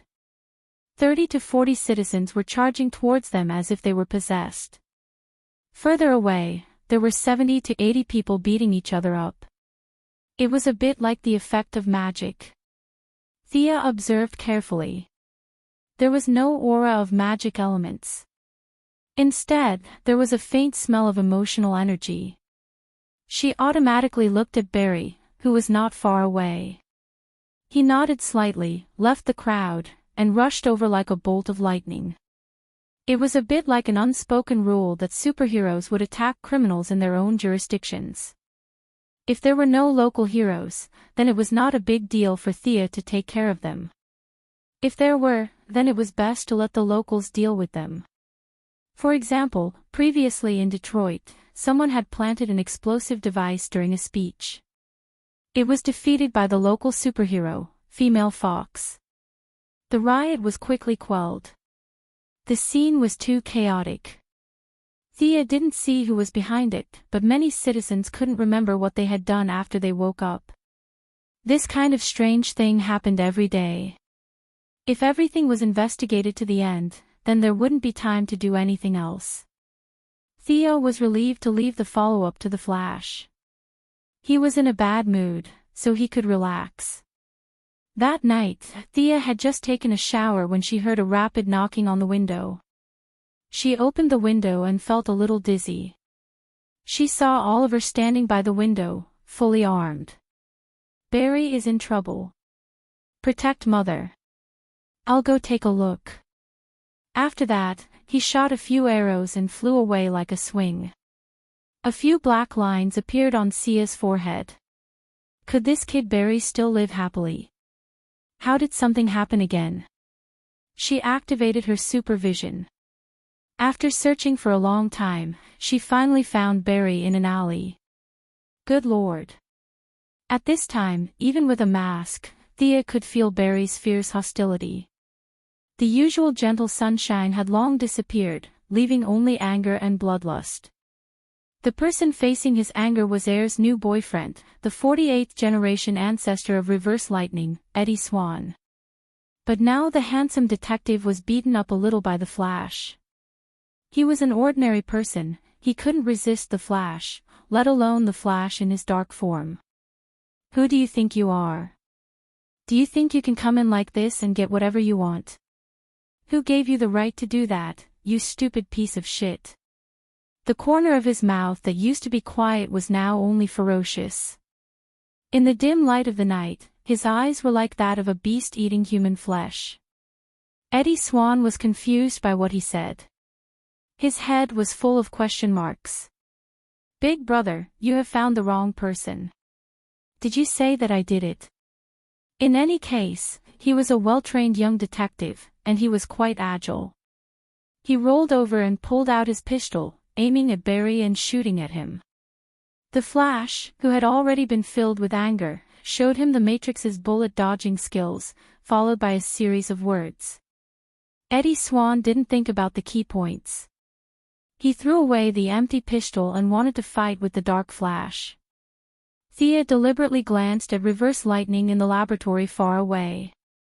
She saw the old man's palms were blue and his nose was moving slightly. He wanted to transform into reverse lightning several times to save his ancestor, but in the end, he forced himself to endure. Chapter 590. Thea couldn't help but sigh at the old man's determination. Looking back, the Flash and Eddie Swan competed with each other.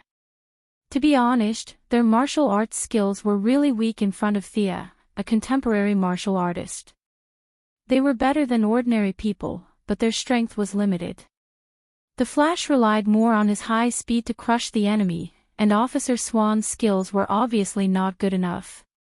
In less than 2 rounds, Officer Swan was lifted by Barry with one hand. Ayres in the distance was scared. She didn't know why the hero in her mind, the Flash, hated her boyfriend so much. She also tried to stop the Flash with words, but unfortunately, her mouth was not good enough. The more she cared about Officer Swan, the angrier the Flash became. He originally wanted to teach her a lesson, but now he completely dispelled it. He wanted to break Officer Swan's neck. Thea didn't care about defying lightning's life or death, but if the Flash killed Ayres' boyfriend, then he would be completely evil and there would be no turning back. Would the future Justice League accept defying lightning as a veteran? She immediately shot, and from more than 10 kilometers away, she sent out a psychic blade and scratched the Flash's wrist. The Flash felt pain, and Officer Swan was naturally thrown to the ground. Just as Thea was about to save her, and defying lightning was about to save his ancestor, Green Arrow finally arrived. Thea's spiderweb arrow worked again. This enhanced spiderweb was more sticky and dense. Even the Flash was directly caught and couldn't get out for a while. Run! Oliver didn't know what Barry had taken wrong medicine, but he had to save Ayres and Officer Swan. The man and woman felt a little inexplicable tonight, but their instinct to escape was still there. They helped each other to run away. Oliver began to talk again. Unfortunately, Barry was originally stimulated by the news that Ayres had moved out to live with him, and now he was disturbed by external forces. Under the joint efforts of several parties, his rationality had long been thrown out of the window. His whole body began to shake wildly, directly shattering the incredibly sticky spiderweb, and a pair of scarlet eyes looked at Green Arrow. If Green Arrow faced the Flash who had lost his mind before, it would have been a bit difficult. However, now that he had received more than half a year of training from Ninja Master, and his sister had provided him with a lot of equipment, he didn't think that he would lose. With a light tap on a switch on the bow, a series of clicking sounds could be heard. Armor as light as a cicada's wings with an amazing texture began to equip itself from the wrist to the arm, and finally to the torso, head, and thighs. The raw materials for this armor were obtained by Thea and Diana when they captured the Panther Lady. The body of the Panther God was made into a speed-type armor by Thea with her advanced mechanical processing ability. The original silver-white shell was painted green and white by Oliver. The armor was powered by the new energy reactor newly developed by the Quinn Group. In theory, the maximum speed could exceed 2,000 km per hour, and the reactor could allow the user to run at the maximum speed for an hour. The internal skeleton was made up of the body of the cheetah god, and the exterior was covered with titanium alloy. The joints were made of reinforced glass fiber. In order to take care of Oliver, who was semi-illiterate, the operation interface was almost a simplistic version. The flight system, status system, navigation system, weapon system, and the navigation deployment module, which was specially set up to prevent him from being knocked unconscious, were all integrated together. Oliver's weapon was naturally still the bow and arrow, but now it had been replaced with a cannon. Diana loved the house and the crow that belonged to it. She had plundered a lot of divine metal from Olympus and used modern technology to help him make a longbow. It was certainly not a divine weapon, but Thea felt that this bow could be regarded as a pseudo-divine weapon. When the bow was fully drawn, the speed of the arrow could exceed the speed of sound. However, Oliver didn't have any divine power or magic, and in the beginning, he had to consume his own vitality to draw the longbow. Until the armor came out, Thea improved the energy supply method, and now this pseudo-divine longbow would consume the power of the armor. The Flash was a little stunned, but Green Arrow had already finished equipping. His combat experience was much better than that of the rookie Lightning, and he directly drew the bow and shot an arrow at his calf. He underestimated the speed of Green Arrow, and when Lightning wanted to dodge, it was already too late. With a poof sound, the sharp arrow pierced a hole in his calf. Blood gushed out, and the Flash pulled out the arrow, and the wound cells quickly recovered under the effect of the power of lightning. Barry, with a fierce look, stared at Oliver fiercely. Anger had already taken over his reason, and he had forgotten all about good friends and brothers. He only wanted to kill. The rushing figure brought out a yellow lightning, and Barry angrily rushed to Oliver. Oliver's normal speed was faster than ordinary people, but it was incomparable to the speed of the Ultralisks. Now that he had the power armor, it was very different. At this time, the remote artificial intelligence took over part of the functions, so he could focus on dealing with the enemy. Limited by physical fitness, nerve reflexes, and other conditions, the highest speed of the armor could not be used. Oliver could only maintain a speed of 900 km per hour. It was true that the blackened version was 5 times stronger, and the whitewashed version was 3 times weaker. The Flash, who had exceeded the speed of sound in his normal state, was now even faster. In terms of speed, the Green Arrow was unceremoniously crushed, but he, who had been through hundreds of battles, did not panic. He exchanged a few moves with the Flash. It was actually a polite way of saying it was exchanging moves, but in the eyes of outsiders, it was more like a one-sided beating. The energy reserve of the armor continued to decrease, and Oliver had roughly figured out the Flash's style. His moves were that he had no moves. Relying on his speed, he would take advantage of his opponent's weakness and throw a few punches. When the opponent reacted, he would run and look for another opportunity. Oliver tried to open up the distance twice, but the Flash caught up and beat him up. He could only use a trump card. With a flick of his wrist, the smoke bombs that were originally installed in the armor were launched 3 times in a row. The Flash did not know what it was, so he did not take it head-on, which created a good opportunity for Oliver. Thick and thick, as if it could not be dispersed, white fog covered most of the street. Oliver turned on the optical camouflage on the armor and disappeared into the thick fog as if he was invisible. "Do you think you can hide like this?" The Flash searched around but did not find any trace of Oliver. With a cruel smile, he began to run quickly on the spot. The air was stirred by his speed. Even if the smoke bombs were black technology from Batman, they were slowly dispersing. Oliver was very calm. He knew that Barry's recovery was amazing, and he also knew that his ability was mainly focused on his legs. His main aim was his legs. With his legs injured, no matter how capable he was, he would not be able to run. Paw, he quickly pulled the bow, and the bowstring made a crisp buzzing sound. Because the movement was too fast, the sound was transmitted through the air and had a unique charm. Chapter 591. In less than 10 seconds, Oliver had shot hundreds of arrows. While shooting, he was also moving quickly to avoid being caught by the Flash. Hundreds of arrows were shot from different angles and heights. Every arrow was aimed at Barry. Regardless of the accuracy, the choice of direction, or the grasp of opportunities, Oliver could be said to be the best archery master in the world. There was no one who could compare to him. In terms of archery skills, not to mention the original Yao Fei, the current Thea, even Batman and Ninja Master were not as good as Oliver. If the maximum level of long-range attacks for others was level 10, then Oliver's maximum level was level 12. This was his talent. Now, after more than half a year of teaching by Ninja Master and the assistance of the Black Technology armor, his talent had been magnified by several times. To hit the Flash, who was running at a high speed, was a technical skill. Prediction and prediction were indispensable. The wind resistance caused by his crazy running was also a key issue for the archer to consider. Oliver did a good job in these aspects. Although more than half of the arrows were shot, the remaining arrows could still hit the target. The Flash realized the danger he was in. His speed, which was already much faster than usual, increased by a lot. Unfortunately, Oliver did not manage to dodge a few of his arrows. At the moment when they hit, the Flash also saw through his optical camouflage and learned to throw lightning without a teacher.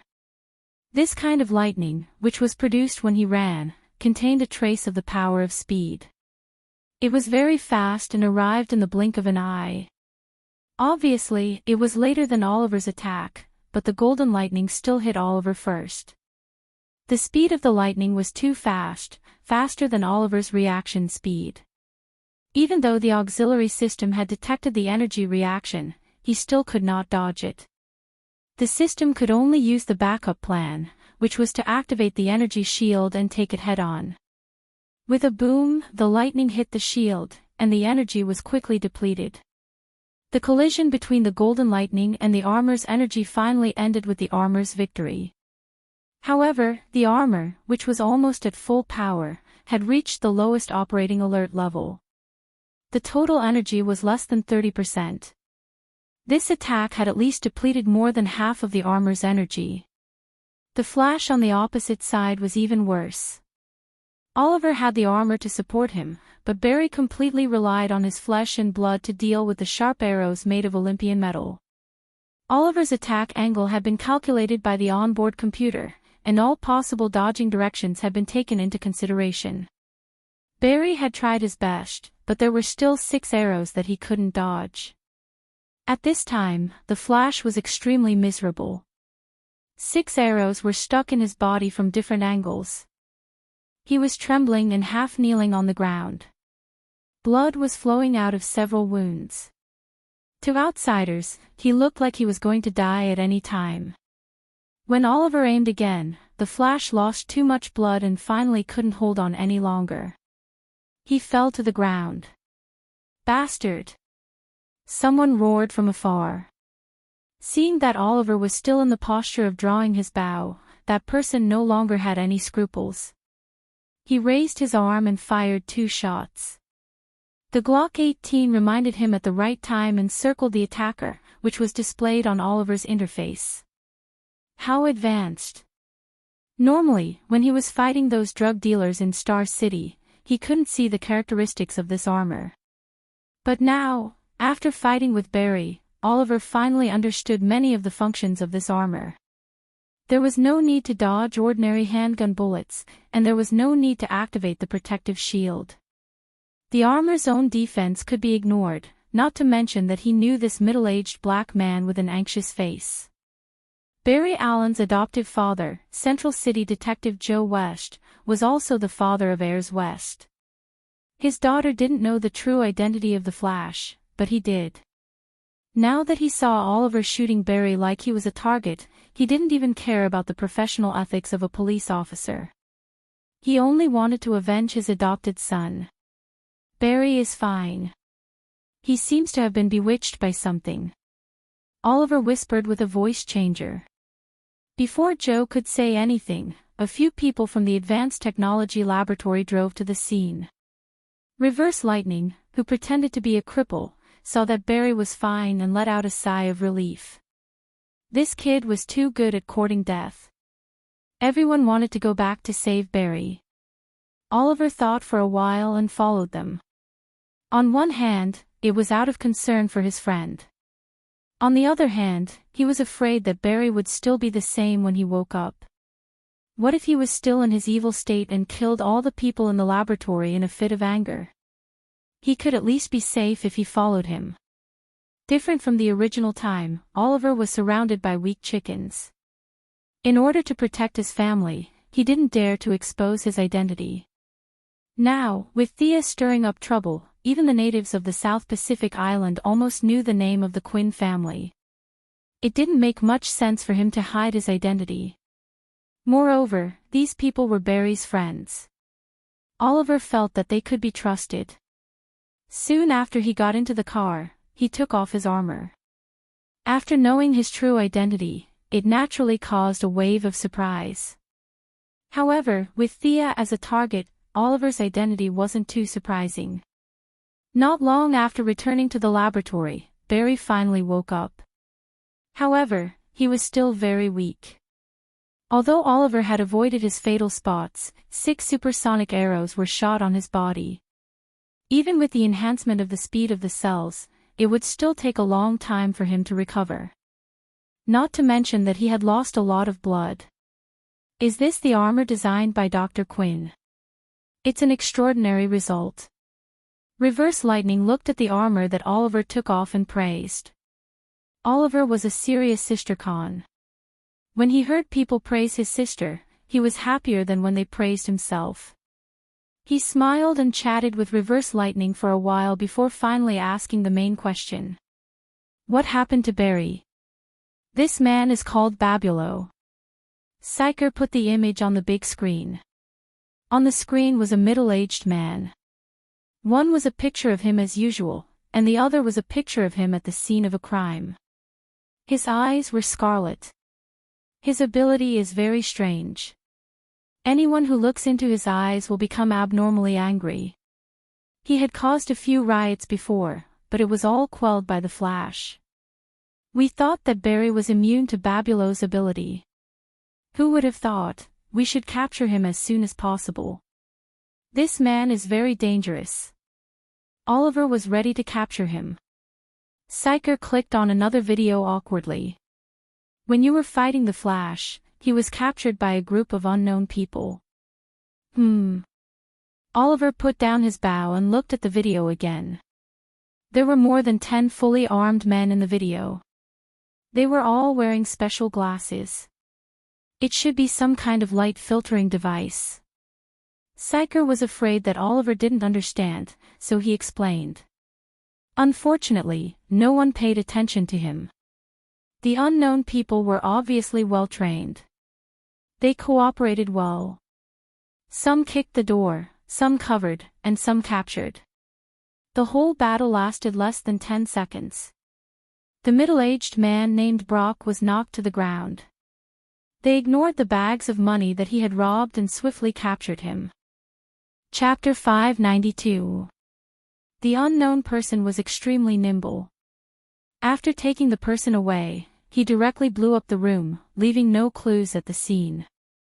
Oliver watched the video twice but still found nothing. The other party revealed too little, so it was impossible to infer the truth from the known clues. Not long after, Barry Allen, who woke up, also used his professional skills as an evidence technology expert to investigate the scene, but the result was still no trace. The guns and explosives used by the other party were all from the black market. If they wanted to thoroughly investigate, they would need to share the information of the police all over the world.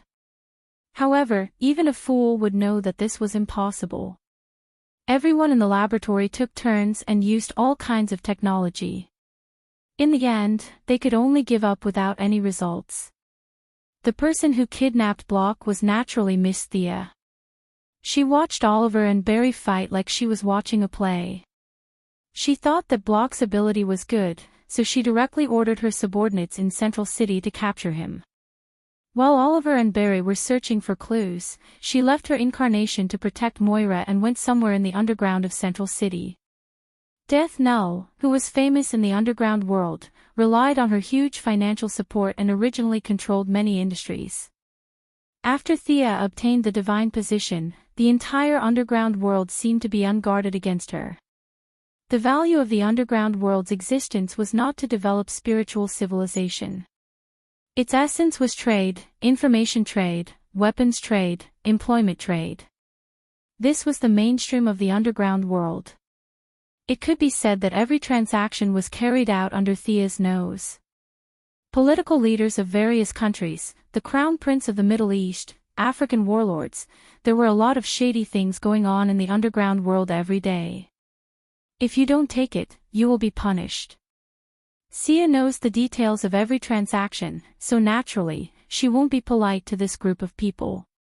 Using the advantage of having omniscient information, Death Knell personally took action and used all kinds of shocking methods to almost unify the underground world. It was not easy to find a small person like Block who only knew how to rob banks and only knew how to rob banks. Xia came to a villa area on the outskirts of Central City. The owner of this villa was one of the councillors of Central City. It was said that his family history could be traced back to the Mayflower. Unfortunately, the owner was very stubborn and refused to let go of the tradition. He could be described as a stubborn old man. No matter who it was in Central City, they would avoid this stinky and stubborn guy.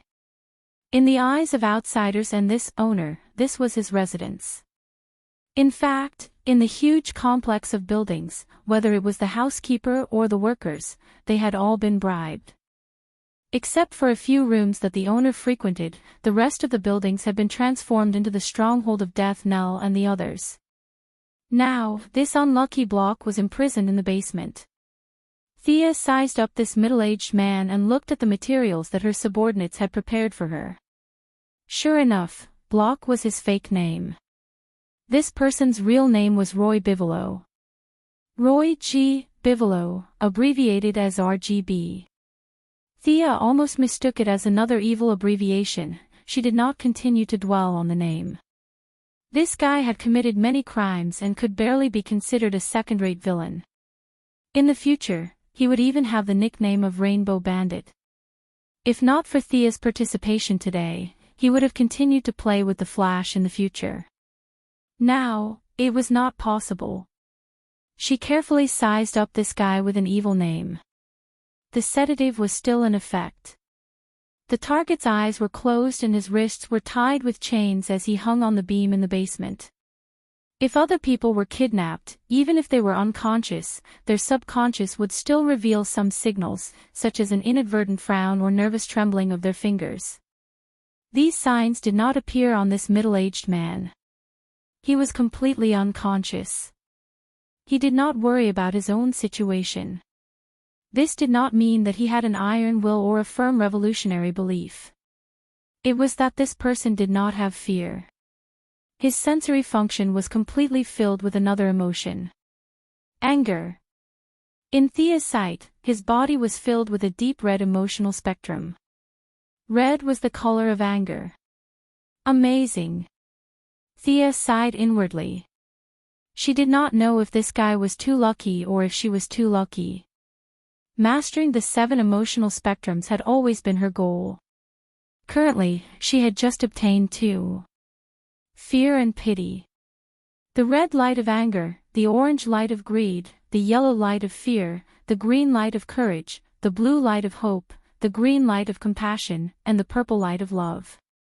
Among the 7 spectrums, the green light of courage was the most peaceful and the easiest to control. With the green light as the center, the left side of the spectrum was all negative emotions, and the right side was all positive emotions. At least from a universal perspective. The further away from the green light, the more extreme the emotions were, whether it was the red light of anger or the purple light of love. Thea had been hesitant about whether to touch these 2 emotions. She did not like to go to extremes. Now, this small character gave her another opportunity to touch the emotional spectrum other than the light ring.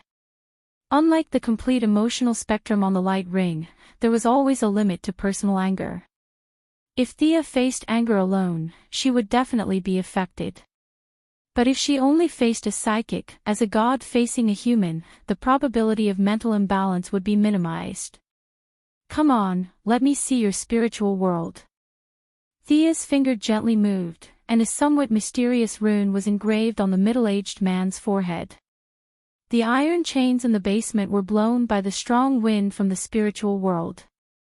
The middle-aged man's expression showed a thoughtful look. Like a slideshow, a picture was projected into the room. The childhood of dropping out of school, the youth of stealing cars, these life experiences were meaningless. Thea directly skipped the 30 years of the man's life and focused on the later years of his life. The middle-aged man's face was pale as she read his memory almost crudely. Thea kept going through his memory and slowly saw the man's life. This guy liked painting very much. But because of an accident, his head was hit and he became colorblind. Only dark pigments could be recognized by his brain. Among all the colors, he only liked red. In the midst of his dire straits, he had a fortuitous encounter. The aftermath of the particle explosion hit him, and the memory after that was very vague. He only vaguely remembered that before he fell, a can of red paint was spilled in his eyes.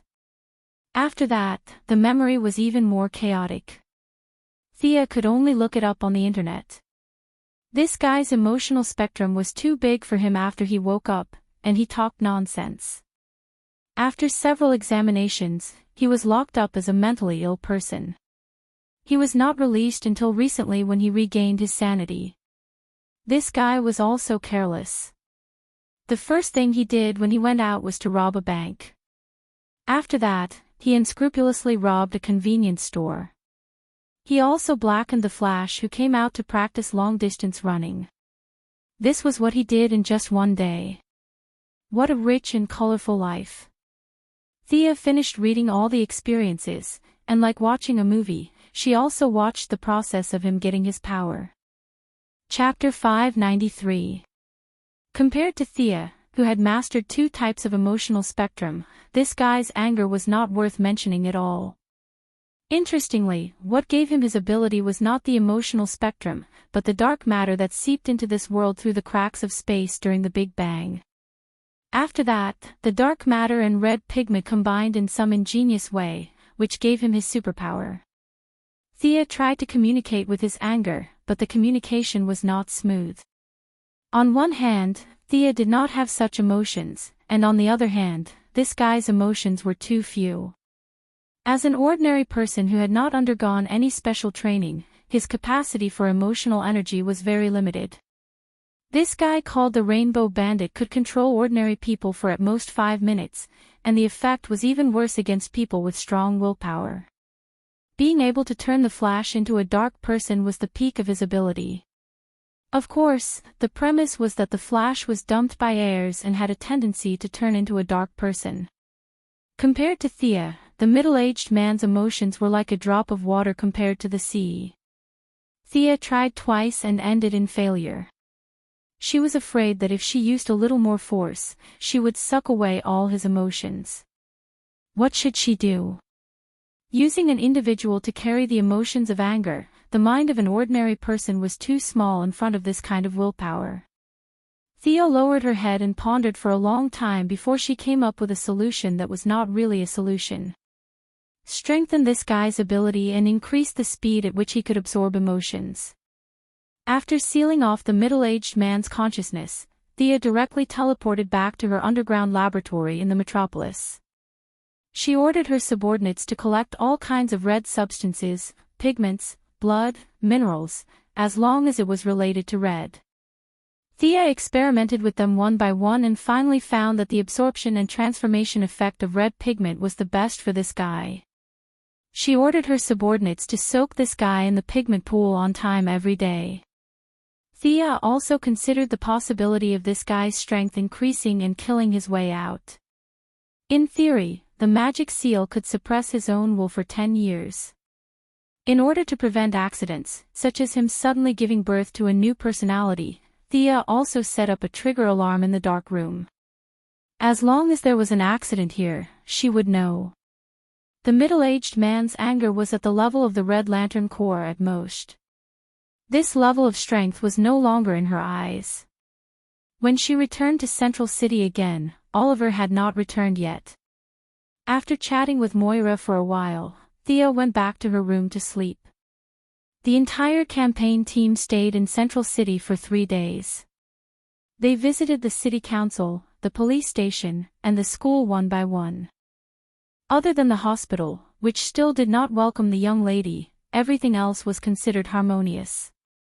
The team did not stay for too long and went on to fight in major cities. Moira's reputation began to rise under the influence of several parties. This warm atmosphere ushered in a big explosion in Star City.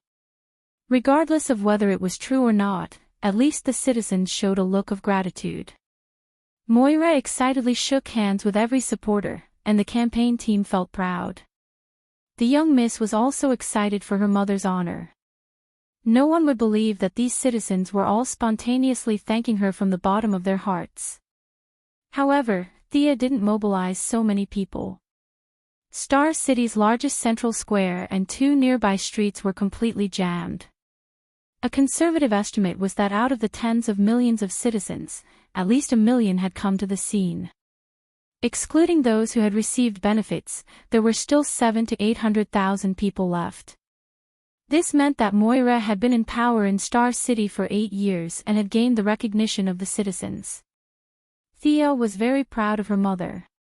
Star City was Moira's base, and the remaining candidates did not have the courage to give speeches here. Moira, on the other hand, had a good time in her own territory and received a lot of praise before continuing her journey. 10 days later, in Gotham. Moira's journey was already more than half done. Several major polling organizations were optimistic that she would be elected. If there was no explosive news, her chances of being elected were very high. In the face of the future owner of the White House, many of Gotham's business and political elites had to give face. For example, Batman appeared in the election under the alias of Bruce Wayne. He had always maintained a limited cooperation with the U.S. government and the military, and even the Heaven's Eye Society. Now that Moira was about to enter the White House, he had an unspeakable awkwardness. In the past presidents, he had always used intimidation as his main tactic. He would pull the power switch for the president at the drop of a hat, stand at the window, and pretend to be mysterious. Otherwise, he would put important information in a bad dart and throw it on the president's desk or chair. This was not the case now. This was Thea and Oliver's mother, and behind these two siblings, there were a lot of heroes, such as Wonder Woman, The Flash, and Black Canary. If Batman did not want the hero faction to be split into two, he had to maintain respect. He had to restrain his arrogance. To be honest, this change in role made Batman a little uncomfortable. He advocated cooperation with the government, but Thea and the others were too close to the government, which was not in line with his intentions. However, he had no choice. No matter how powerful his dark technology was, he could not stop the election. He could only silently watch the situation slide into a situation that he did not like. "You've been nervous since 3 minutes ago. What's wrong?" Bruce stood beside Thea and asked in a low voice as his lips moved slightly.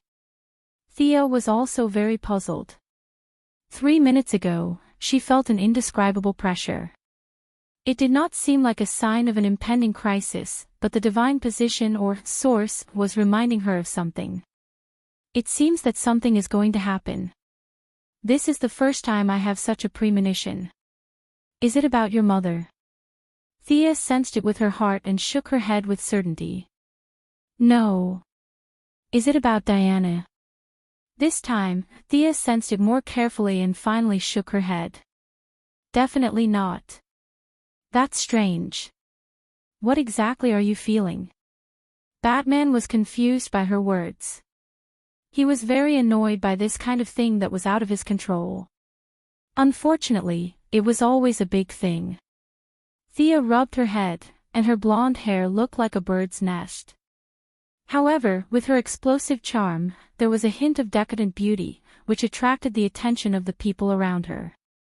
However, she was so frustrated that she did not have the time to think about her image. It was like a huge rock was pressing down on her heart. She could not answer Batman's question, but she suddenly felt a heavy psychological pressure. For a moment, she even thought that Darkseid had come to kill them, but she soon realized that it was just wishful thinking. The sonic tunnel was not activated, and no matter how powerful Uncle Da was, he would not be able to come here. What was going on? If it was not Uncle Da, could it be something in space? Thea did not think so. Other than supernatural beings like Lantern Number 1 and Black Lantern, she was confident that she could deal with everything else. Then, there was only one answer: the problem was on Earth. Leaving a clone behind to cover the scene, Thea flew out of the atmosphere. With her supervision and artificial intelligence, she searched for an emergency on Earth. Metropolis, Gotham, Central City, Star City, and several other cities that were prone to accidents were searched, but there was no result. She even looked into the depths of Africa, in the rainforests of Brazil, in case there were cultists looking for trouble. Unfortunately, it was still useless. Everyone on Earth seemed to be living orderly lives. Occasionally, there would be a few bank robbers, but she could not see them causing much harm to Earth. Just as she was about to search for a second time, Gideon sent a message. Someone saw a tsunami forming at the south pier of the Central City waterfront. Central City again. Thea was speechless. How can we continue living like this? Chapter 594. Before the birth of the Flash, the broken Central City was a peaceful place. The citizens lived and worked in peace, and everyone was busy with their own things. Now, things were happening all the time, and every time something happened, it was a big deal. They listened to the wind and thunder in silence. According to Gideon's guidance, Thea finally found the culprit that made her feel uneasy: Barry Allen. The seawater around the Central City was rising rapidly, forming waves that were dozens of meters high. They were rushing towards the city. It was as if this guy had taken an aphrodisiac. He was running around the Central City at full speed, trying to create wind resistance to stop the waves. He ran faster and faster, and in a place where he couldn't see, Thea had seen signs of the time barrier breaking at any time. This guy had traveled through time after running wildly. Whether it was a day or two, Thea couldn't remember. She only knew that such a simple and violent travel through time was thousands of times more harmful to all intelligent life than the lives of the 6 million people in the Central City. Out of the corner of her eye, she also saw the culprit who was causing trouble in the center of the dock. He was similar to the cameo that the Flash defeated in the first battle. This guy also had the ability to control the weather, but he was better than the cameo because he had a name: the Weather Wizard. What Weather Wizard was, of course, nonsense. He was just a person with the ability to control local weather. The Flash was also retarded. Why didn't you just take him down directly? Why did you follow his big move? The culprit was down, and the remaining waves were uncontrolled. At most, they would destroy some buildings, and the death toll might not exceed the single digits. If he traveled through time, the damage would be immense, and the entire universe would be affected. Maybe an accident that didn't happen would cause 2 planets to go to war directly. Maybe an office worker would have a traffic accident because he was late for work, or maybe an evil scientist would have a sudden inspiration and come up with something to destroy the world. All kinds of accidents would happen. The variability of time, even the most powerful computer and the greatest god couldn't predict and estimate it. It was too heavy. Thea herself would not be affected. Diana had merged with the source. Although the source was still slowly growing, it would not be affected. It was hard to say for others. Would Louise and the Metropolis miscarry because of a small accident, and end up with 2 lives, and then Superman would become evil? There was a chance of that happening. She did not know if anything would happen to Gotham's Batman, Damian, or even Moira and Oliver. Thea would never allow such a thing to happen. Barry's current speed was too fast. He had already surpassed Thea. She could only absorb energy from the weave and set up a one-time barrier in front of Barry. Time Stop was the name that the mages gave to this spell.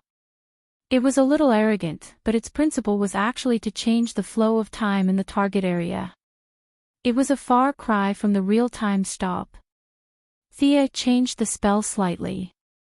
With the help of the huge amount of magic and divine power, the effect of her spell would be dozens of times stronger than that of the ancient mages. Barry, who was running with his head down, suddenly rushed into her time enchantment. The difference between the normal flow rate and the enchantment's flow rate made him recover from his unconscious running. Looking at the seawater outside the enchantment, the citizens' faces were filled with panic, and their bodies were almost frozen. It was as if the whole world had stopped moving. Before he could figure out what happened, he saw Thea standing in front of him with a serious face. "Mr. Barry Allen, do you know what you are doing?" To be honest, after knowing each other for so long, this was the first time that Mr. Barry saw Thea speak with a serious face. As the saying goes, a person with a good temper looks scary when they are angry. Miss Thea's current state was similar to that. However, the Flash also had his own persistence. He would not back down because of a casual sentence. "I am saving Central City." Hearing his neither servile nor overbearing words, Thea was so angry that she laughed. Perhaps the sneer on her face made Barry uncomfortable, and his tone became serious. "Is it funny? I don't blame you if you don't want to care. Central City is my home. I have to protect this place." He looked around again and felt that the seawater seemed to have risen a little.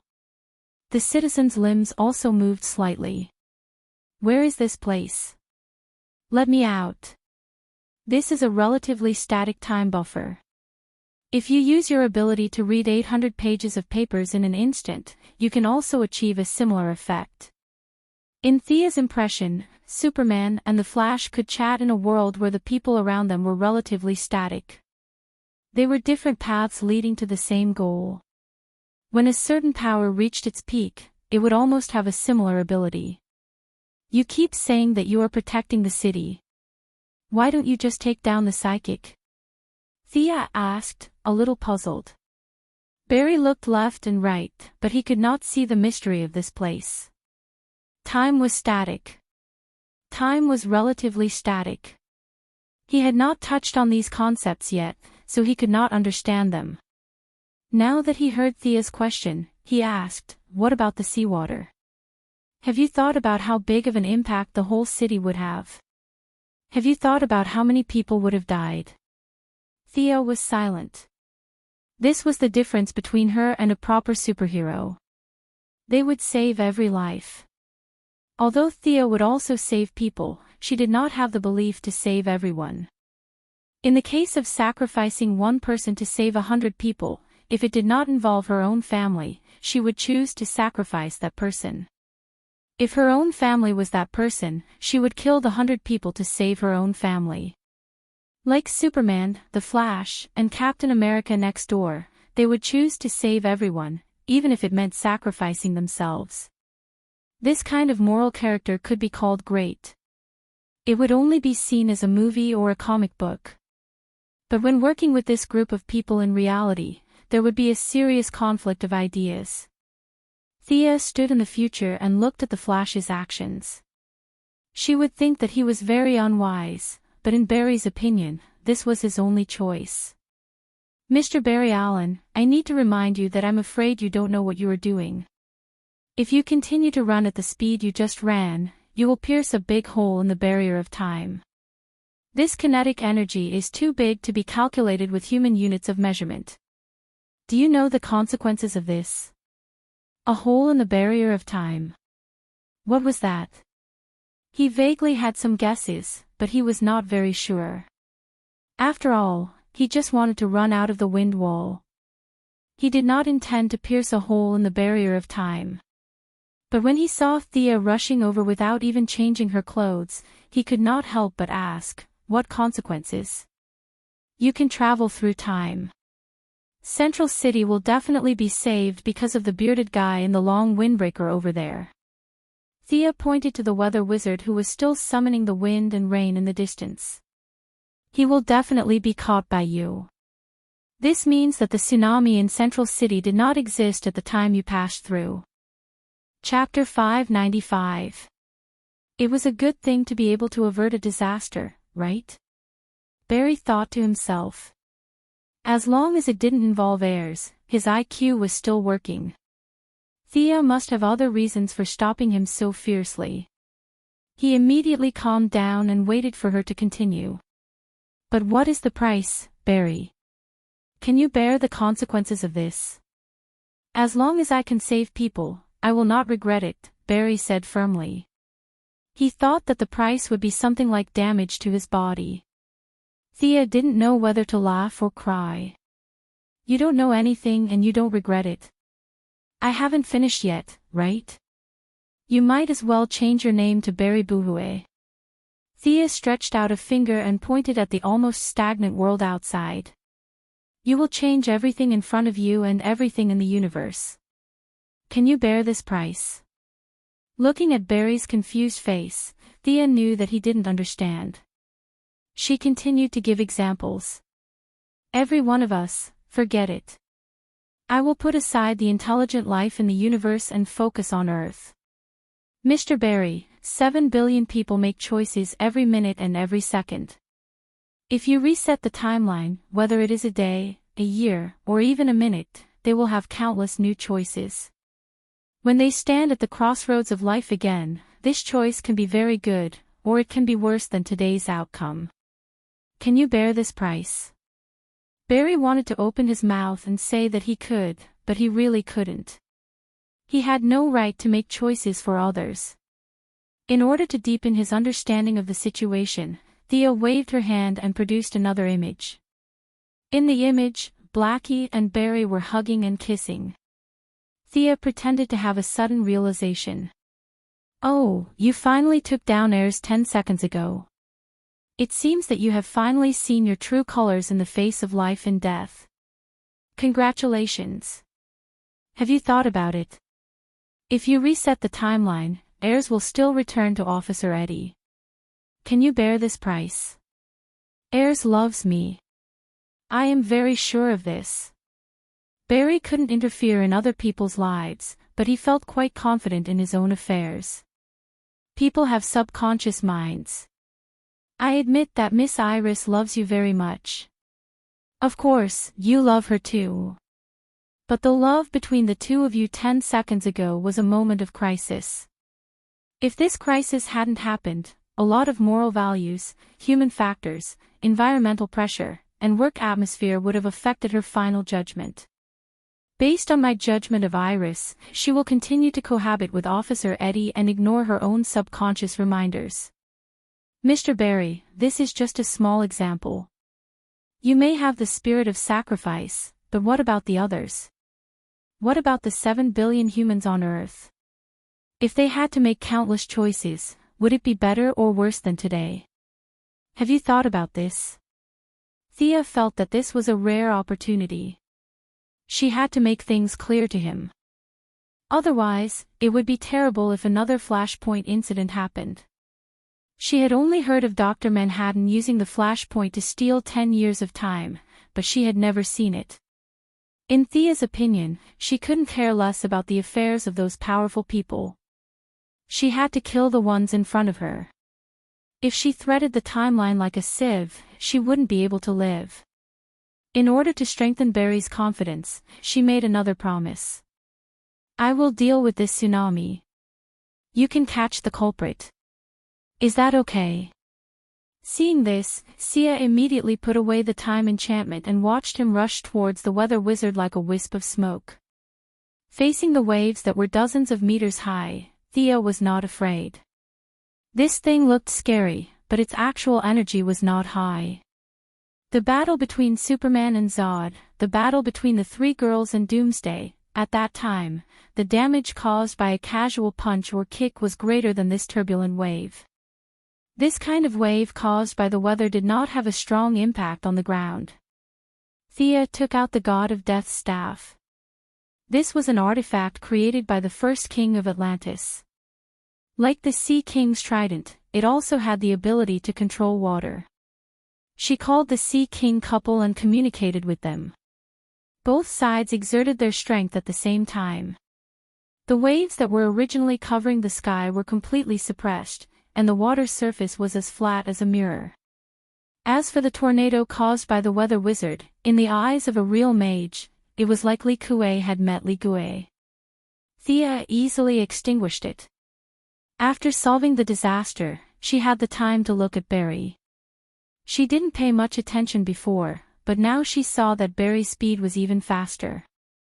Previously, all of his speed was sucked away by the man in the leather jacket, and he had to cultivate again. Then, he became evil again. Now, Barry seemed to have leveled up twice. At this time, his top speed had reached 5,000 kilometers per hour, surpassing Thea and Diana. In her opinion, he should be about the same as Supergirl, but not as good as Superman and the Martian Manhunter. She had been busy for 7 or 8 years, and now her single attribute was surpassed by someone else in 2 months. Thea was still a little depressed. Fortunately, speed was not her forte, and the feeling of unhappiness faded quickly. Barry's movements became faster and faster. The weather wizard, who had been standing in the middle of the dock, was tied up like a dumpling before he could see what was going on. Seeing that Thea had stopped the disaster, Barry happily saved his adoptive father, his future father-in-law, Joe West. Thinking that heirs could finally be with him, he felt full of energy. As for Officer Eddie Swan, he could only say sorry. Just when Barry felt that he was going to reach the peak of his life, the call in his headset made him fall into the abyss. The truth was revealed. Dr. Wells was reverse lightning. He had wanted to kill Psyker, who had found out the truth, but his tracks were exposed and he was stopped by Caitlin in time. Reverse lightning did not know that Caitlin was so powerful. The Frost Killer with full firepower, or rather, full of ice power, saved Psyker in the nick of time. Caitlin could not catch up with reverse lightning speed, but she only defended and did not attack. Using a large area of effect attack, reverse lightning used himself as the starting point and constantly absorbed the heat around him. No matter which angle he attacked from, he could not avoid this 360-degree attack without any blind spots. As long as he was within a certain range of Caitlin, the heat in his body would begin to disappear rapidly. It was like a mouse trying to pull a turtle. Caitlin tried to throw lightning twice, but unfortunately, after becoming Thea's follower, she would also receive some combat training from Death Knell and Fiora from time to time. She could not compare to the experienced mercenaries, but she was definitely not a rookie who would go weak at the sight of battle.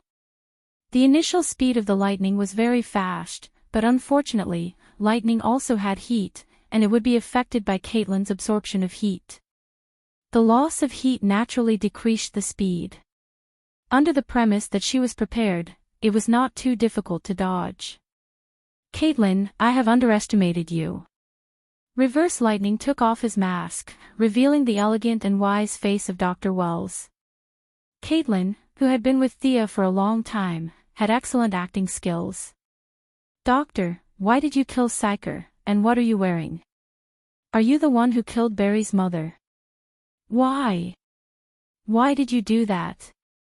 Chapter 596. Psyker looked at his mentor in confusion. Caitlin already knew the truth, but he didn't. Just 2 minutes ago, he had treated Dr. Wells as a teacher, as a father. Now that this father wanted to kill him, he felt cold, heartache, and all sorts of emotions. At this time, he also looked at Reverse Lightning anxiously, waiting for him to give them an answer. Why would I do that? Good question. You are both my best students, Caitlin, Psyker. Psyker, you know, I look at you like I'm looking at my son.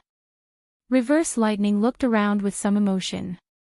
Although Caitlin was frozen like an ice house, he could still see the structure of the buildings. This is my home. You and Barry are like my family. The time I spent with you was the happiest time of my life. Then why did you do that? Why? Psyker roared with blood at the corner of his mouth. He couldn't understand why the respected Dr. Wells would kill Barry's mother. The two of them had nothing to do with each other. Reverse Lightning's skinny face had a slight change. It was very subtle. If you didn't look closely, you would think it was an illusion. He was about to say something when he suddenly noticed something. He put on a cynical smile again. Barry is back. He should be able to answer your questions. I look forward to our next meeting. After he finished, he turned into a red lightning and left. As soon as he left, Barry turned into a yellow lightning and rushed back to the lab. Seeing that the two of them were fine, he didn't bother to explain and chased after them. The two lightning bolts started an intense chase in Central City. Barry leveled up twice and reverse lightning also benefited from it. His speed was faster and more agile. Unlike Barry, his experience was unparalleled. He was also very familiar with the terrain. This chase was like a simulation in his mind countless times. Thea didn't participate in this race. Barry was still very young, so it wasn't a bad thing to accept some setbacks. Besides, Thea really couldn't catch up. Of course, she found many excuses for herself. She said that the grass was too soft and too hard, the weather was too cold and too hot, she didn't have her own sportswear and so on. After giving Psyker a simple treatment, Lin Xianxia realized that this silly boy had suffered quite a serious injury this time. The physical damage was still manageable, but the psychological damage could only be healed by himself. She asked about what had happened, and Psyker told her everything with a blank expression. The situation wasn't complicated at all. Reverse Lightning was truly frightened by the mess of adepts in Central City. He wasn't afraid of them, but he was afraid that one day, Barry wouldn't be able to hold on and die. If that happened, it would be too late for regrets. However, Barry was the kind of person who would die if he didn't help others. Reverse Lightning, who was so worried, could only pressure him in another way. Intentionally exposing his tracks, Reverse Lightning personally went into action. The two of them chased each other around Central City, and the result was undoubtedly Barry's complete defeat. Knowing that he had many shortcomings, Barry sought help from Dr. Whale's sock puppet account. He cried and shouted, "Coach, I want to play basketball." Reverse Lightning naturally did as he wished. Barry reduced his crime-fighting activities and focused on long-distance running with the coach. At the same time, in order to remove his sock puppet account from the list of suspects, Reverse Lightning set up another ruse. At that time, the effect was quite good. Barry clenched his teeth and calmed down for a few days, but loopholes were unavoidable. Finally, Psyker found them today. 1,000 miles of dike was destroyed by an ant's nest. A single mistake caused his entire plan to collapse. Thea sighed when she heard this. Putting aside the fact that Reverse Lightning killed Barry's mother, he really treated Barry and Psyker very well. It wasn't an exaggeration to say that he taught him everything he knew. Now, the three of them had turned against each other. The cutting-edge technology laboratory could no longer be restored to its former glory. It was a pity. Not long after, Barry ran back with his face covered in dirt. Even a blind person would know that he had lost his target. It was a wall. I saw him go straight through the wall.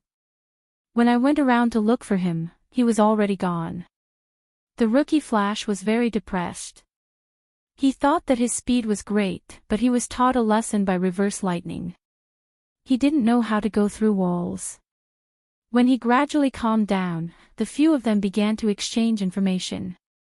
Psyker knew that Reverse Lightning was a transmigrator, and Barry knew why he was exposed. For a moment, the two of them were silent. That means he came from the future. He trained you to go back to the original time and space. And Barry, you had the chance to transmigrate tonight, but Thea stopped you. Psyker sorted out the relationship and finally felt that the fog in front of him wasn't as dense as before. Then why did he kill my mother? Reverse Lightning's various abnormalities were explained, but Barry still couldn't figure out why he killed his mother. Psyker was also puzzled by this question. Thea didn't participate in the discussion. Her vision was getting more and more profound. Sometimes, she couldn't help but think. Was Barry's mother really such a person? Could she be the incarnation of the seraphic speed space? Did she come to Earth specifically to give birth to Barry? Or did she create an incarnation or simply possess an ordinary person's body? Otherwise, it really couldn't explain the close connection between Barry and the seraphic speed space. He was too special. If he was the biological son of the seraphic speed space, then everything could be explained. Like what was said before, it wasn't a coincidence that lightning struck him, but lightning chose him. This was fate. As for the reproductive isolation, it wasn't a problem at all.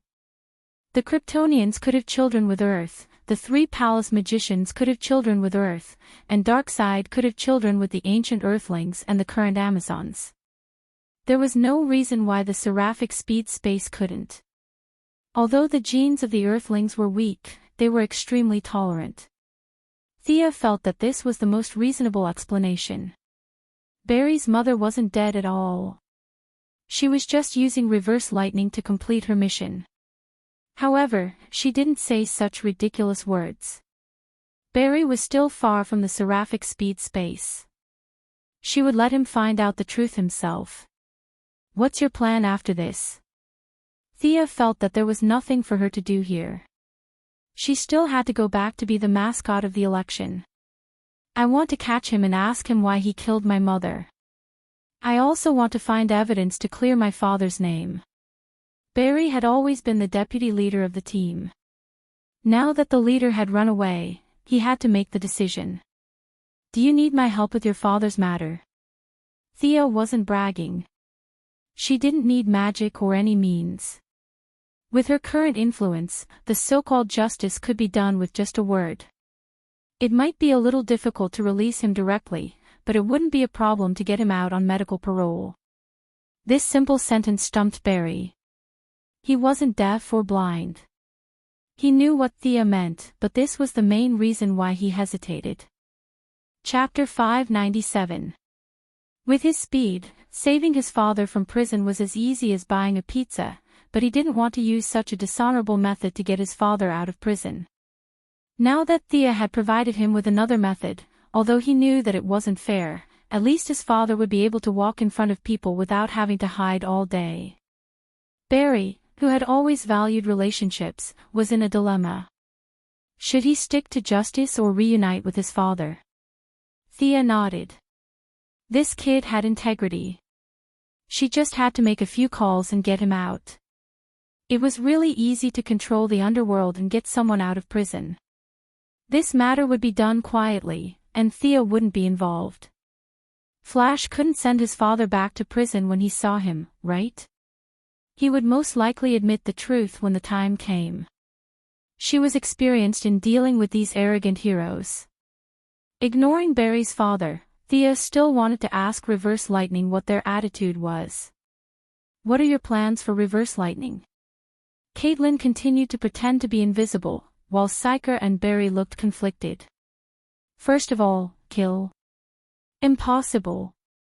Not to mention that they had been together for such a long time, they still had feelings for each other. Reverse Lightning couldn't kill them, so Barry and Cisco had to add the word update. They couldn't let him go either.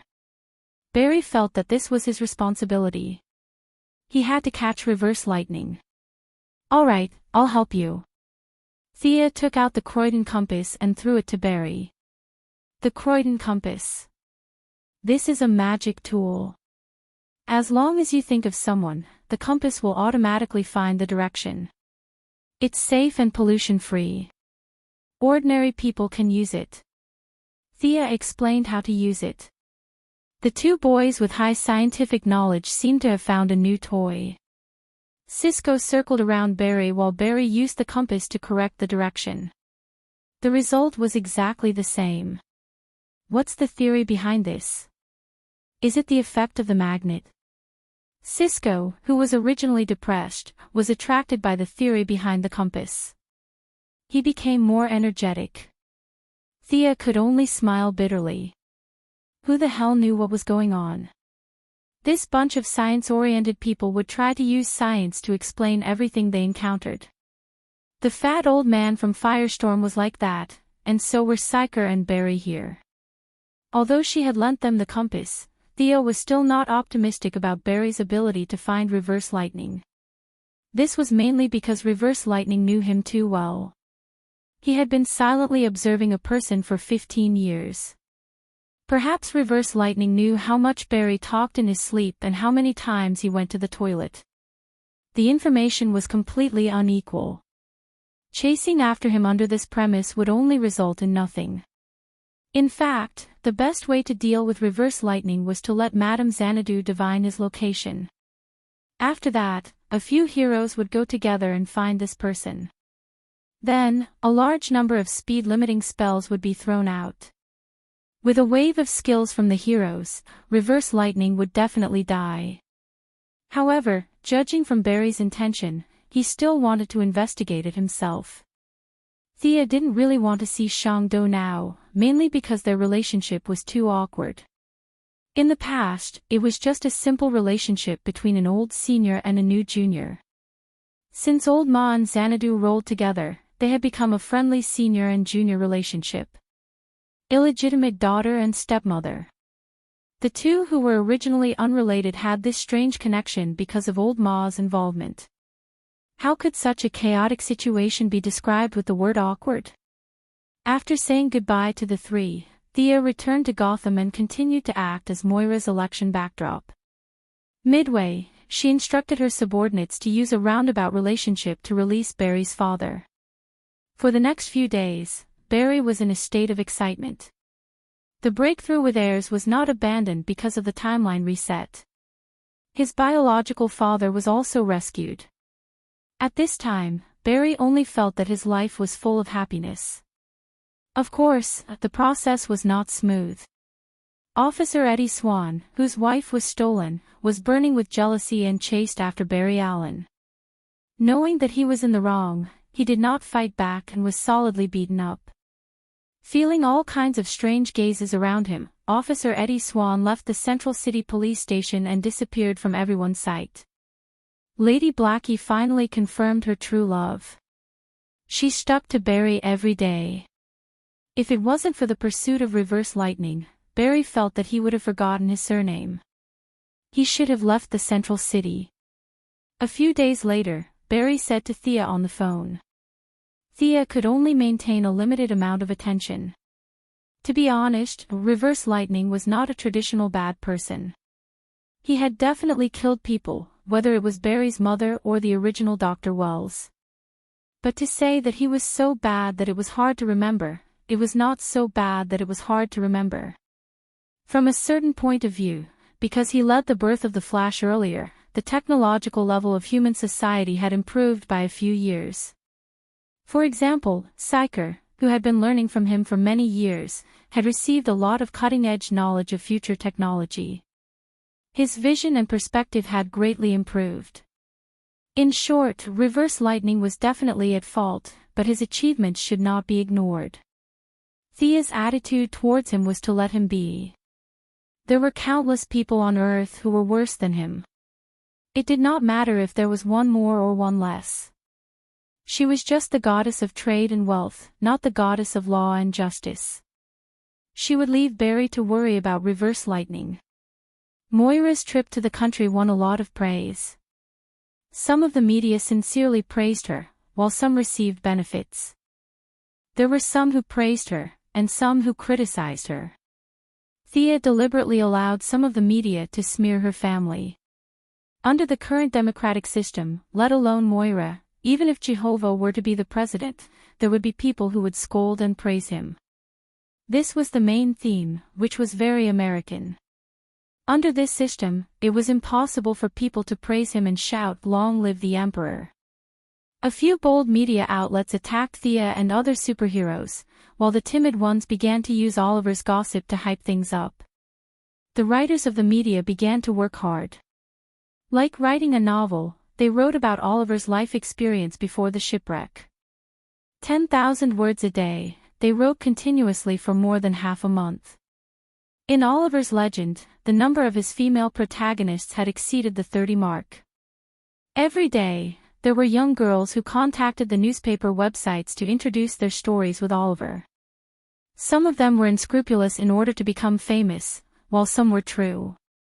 At least, Thea's investigation showed that among the 30 women, at least 22 had slept with Oliver.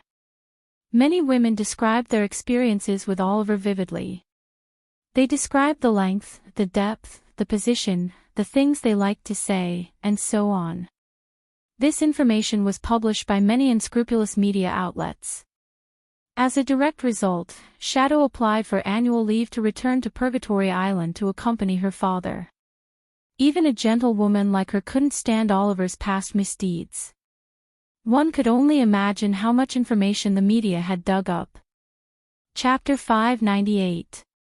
Oliver, who had already turned over a new leaf, naturally could not watch his wife go back to her parents' home without doing anything. At the same time, he could also avoid the crazy media. He also prepared to go to Purgatory Island to avoid the limelight. The gossip was getting more and more widespread. Soon, someone dug up the story of Laurel Lance and Sarah Lance fighting for a man. If they were separated from each other and did not see each other, it would be easy. However, they saw each other every day, which was very awkward. Seeing that Oliver was going back to Purgatory Island to fish, Laurel and Tommy also planned to take a break for a few days. Old Ma had left all the overseas assets and real estate except for the Merlin Group to Tommy. This guy was also a hidden rich man. There were even a few small islands under his name. The two of them found a small island and prepared to go on vacation. At the same time, they could also avoid the troubles in America. The few of them had an awkward meeting and immediately decided that the Green Arrow team would stop work for a month. Before he left, Oliver handed the safety of Star City over to his sister. Moira's side had come to an end for the time being. The rest did not need Thea's help. She also took it as a vacation and prepared to stay in Star City for a few days. The young lady, who had returned to the novice village, was very comfortable. The four main generals of the Green Arrow team had gone on a journey together. The remaining Sarah Lance and Shadow El Ghul had come out to take refuge because of Talia's tyranny. They were more like external aides, not team members. Then, the only one left was Roy Harper, who was now codenamed Arsenal. Facing the young lady now, Roy, the lover of Thea 1.0, was still very nervous. Thea simply gave them a collective vacation. With her personally overseeing things, nothing would happen in Star City. This period of time was a rare buffer period. The leather jacket man and the angry middle-aged man that she had harvested a while ago directly entered her new research range. Of the two, one could absorb Barry's energy and even all kinds of energy, while the other had anger in the emotional spectrum. The clone immediately failed. The angry middle-aged man could be cloned, but the emotional spectrum couldn't. The middle-aged man's clone didn't have any emotional power at all. No matter how scientific methods were used to recreate the scene of that day, or using spirit force to trigger the angry emotions, none of them succeeded. Thea had no choice but to slowly absorb the anger from the middle-aged man's body. Unlike fear and pity, she did not need to use her mind to experience anger. She was already a god, and with her own divine power, she could forcibly control anger. Of course, the downside was equally huge. His anger towards Thea was like a rootless tree. If he used it, it would be gone. If he used it again, he would have to find a middle-aged man to absorb it. Every now and then, she would take a breath and watch the anger in her spiritual world grow from the size of a strand of hair to the size of a finger. This process would be very slow, but it would accumulate. When she could control the anger as much as a lamp ring, she would have completely mastered the emotion of anger. The research of the man in the leather jacket had reached a stalemate. There was nothing wrong with this guy's clone. It was just that the upper limit of his absorption was fixed. This was determined by genes. Unless Thea resurrected the man in the leather jacket and raised him by 2 levels, the clone would always be at his level when he was alive. Whether this ability was strong or not, Thea would say it was very strong. It was just that the man in the leather jacket was congenitally deficient. Thea had tried many ways, but she couldn't increase the limit of the clone at all. The idea of creating an army of hundreds and thousands of clones floated in Thea's mind, but she immediately rejected it. 1 or 2 clones could remove their brain functions at the embryonic stage, but it couldn't be done if there were too many of them. Moral factors needed to be considered, and those invisible causes and effects also needed to be paid attention to. Mortals were afraid of fruit and bodhisattvas were afraid of causes. The more Thea knew now, the more careful she would be when doing things. She directly sealed the body of the man in the leather jacket. Thea was about to leave the laboratory when she saw the secretary come in. Facing the many unknown bloodstains in the laboratory, Miss Maisie wasn't surprised at all. It was just that she had seen the same scene too often by Luther's side. Although the new boss's orientation was a bit of a criticism, the previous boss's orientation was also very problematic. In the dead of the night, the secretary couldn't help but wonder if these geniuses were all sick. "What's the matter, Miss Maisie?" "Yes, boss. 3 minutes ago, someone took control of the Star City TV station. It's now live broadcasting." The secretary then handed Thea a tablet. She summoned a ball of water to wash her hands. After drinking some water, she took the tablet and looked at it. In the picture was a young woman, but her taste in clothes was very poor. She had light yellow hair and was wearing an orange jacket. Coupled with the big round black-rimmed glasses on her face, she looked very stupid. The woman, who didn't know that she was called stupid, was dancing with excitement. She shouted at the camera, "Quinn Group's idiots, you rejected the greatest invention in the world. You and your superhero boss are all idiots." Pfft. Thea, who was drinking water, spat it out. It wasn't because she was scolded, but because she heard this woman's words. Was she related to her own group? She thought it was Star City's trouble, but she didn't expect that the other party's target seemed to be her.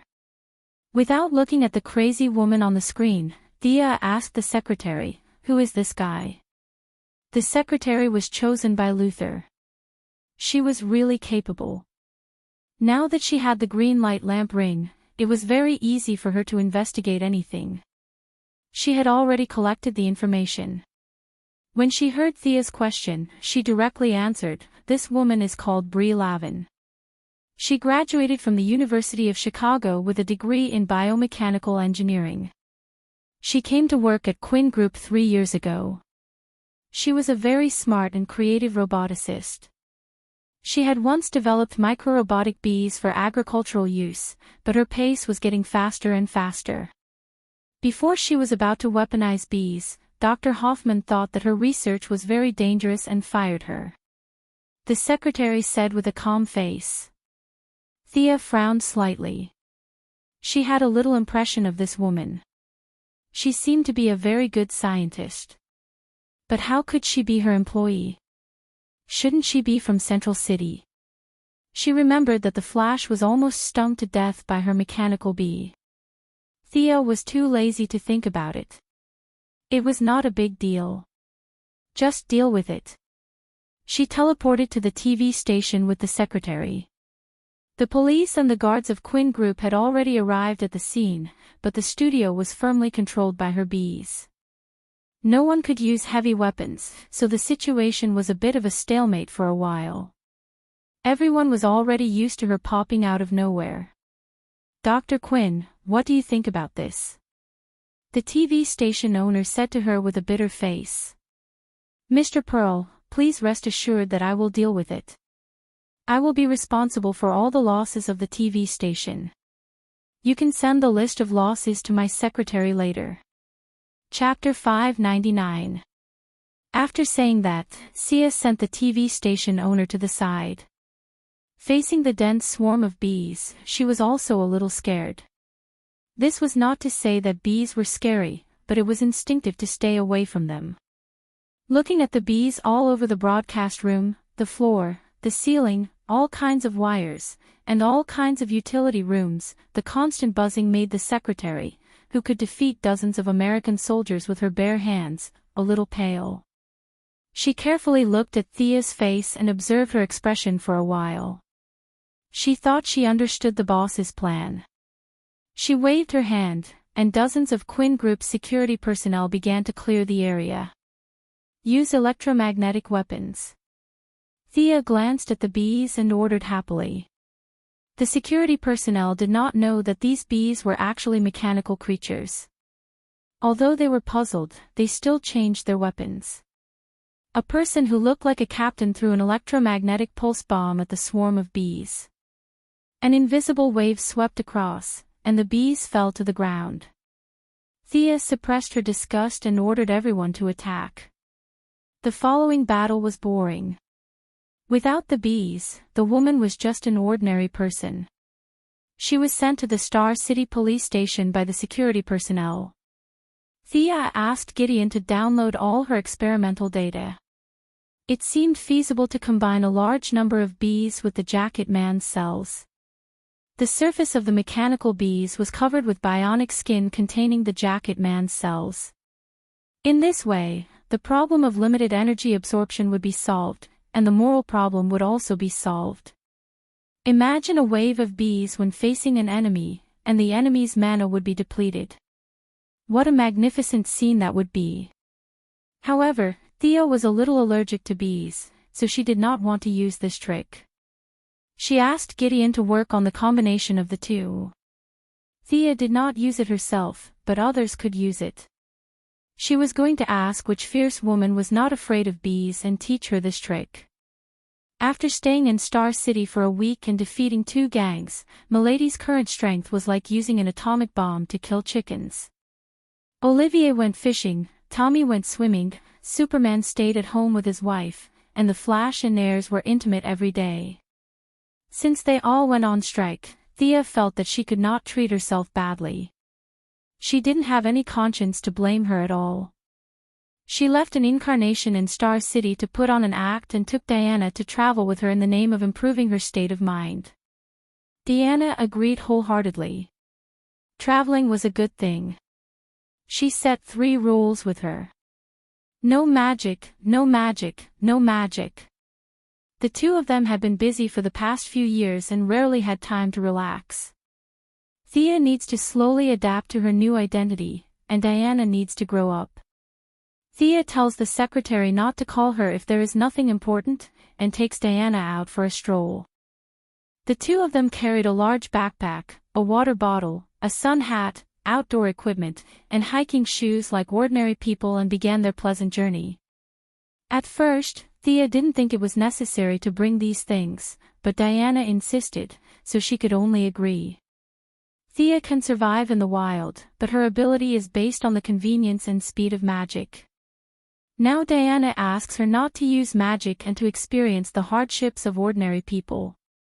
Thea is exhausted. Have we left the mountains? Thea asked Sister Di with a gloomy face. The 2 of them crossed the Rocky Mountains on foot. At first, they followed a group of people. The 2 of them were wearing scarves and sunglasses, so no one recognized them. Soon after they entered the mountains, the group of backpackers left, leaving only the 2 of them to climb the mountains. Diana's ability to survive in the wild was very strong.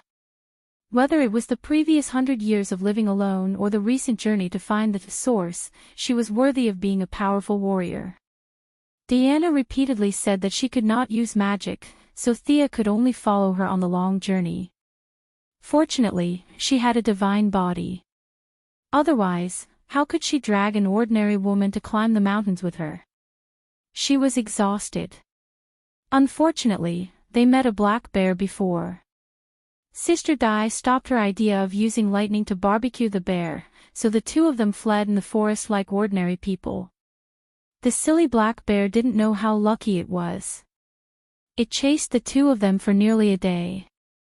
In the end, maybe it was wondering why the 2 of them were so strong, or maybe it was just too tired. Anyway, Thea and Diana found that it was gone. The 2 of them breathed a sigh of relief.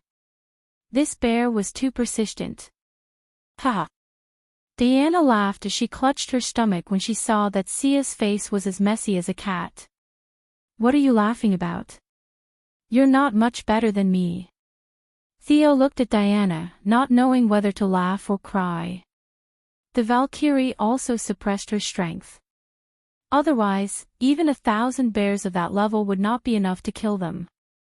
In the process of being chased by the black bear, the long-legged goddess missed a step and fell into a ditch. Thea had to pull her out. The two of them looked at each other and couldn't help but laugh. Thea touched Diana's face with her fingers. There was a lot of dust on the Valkyrie's face. Her skin was very elastic and had a texture like silk. Diana Prince, has anyone ever told you that you're too beautiful? It's my honor to meet you. Why are you suddenly so serious? Diana was a little stunned. Then she saw Thea's sincere eyes, and she was also infected.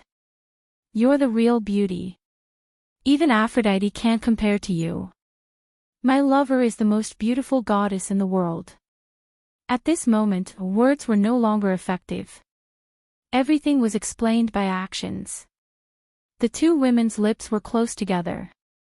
Diana's lips were thick and dark, while Thea's lips were thin and light. Their lips and teeth were touching, and their tongues were gently stirring. Thea didn't expect Diana to be so passionate. She was a little unprepared and couldn't help but swallow lightly. Diana caught her slight movement and her tongue suddenly opened her mouth, wantonly enjoying the tip of the goddess of wealth's tongue. Whoa! Thea was annoyed. This Diana's personality was too strong.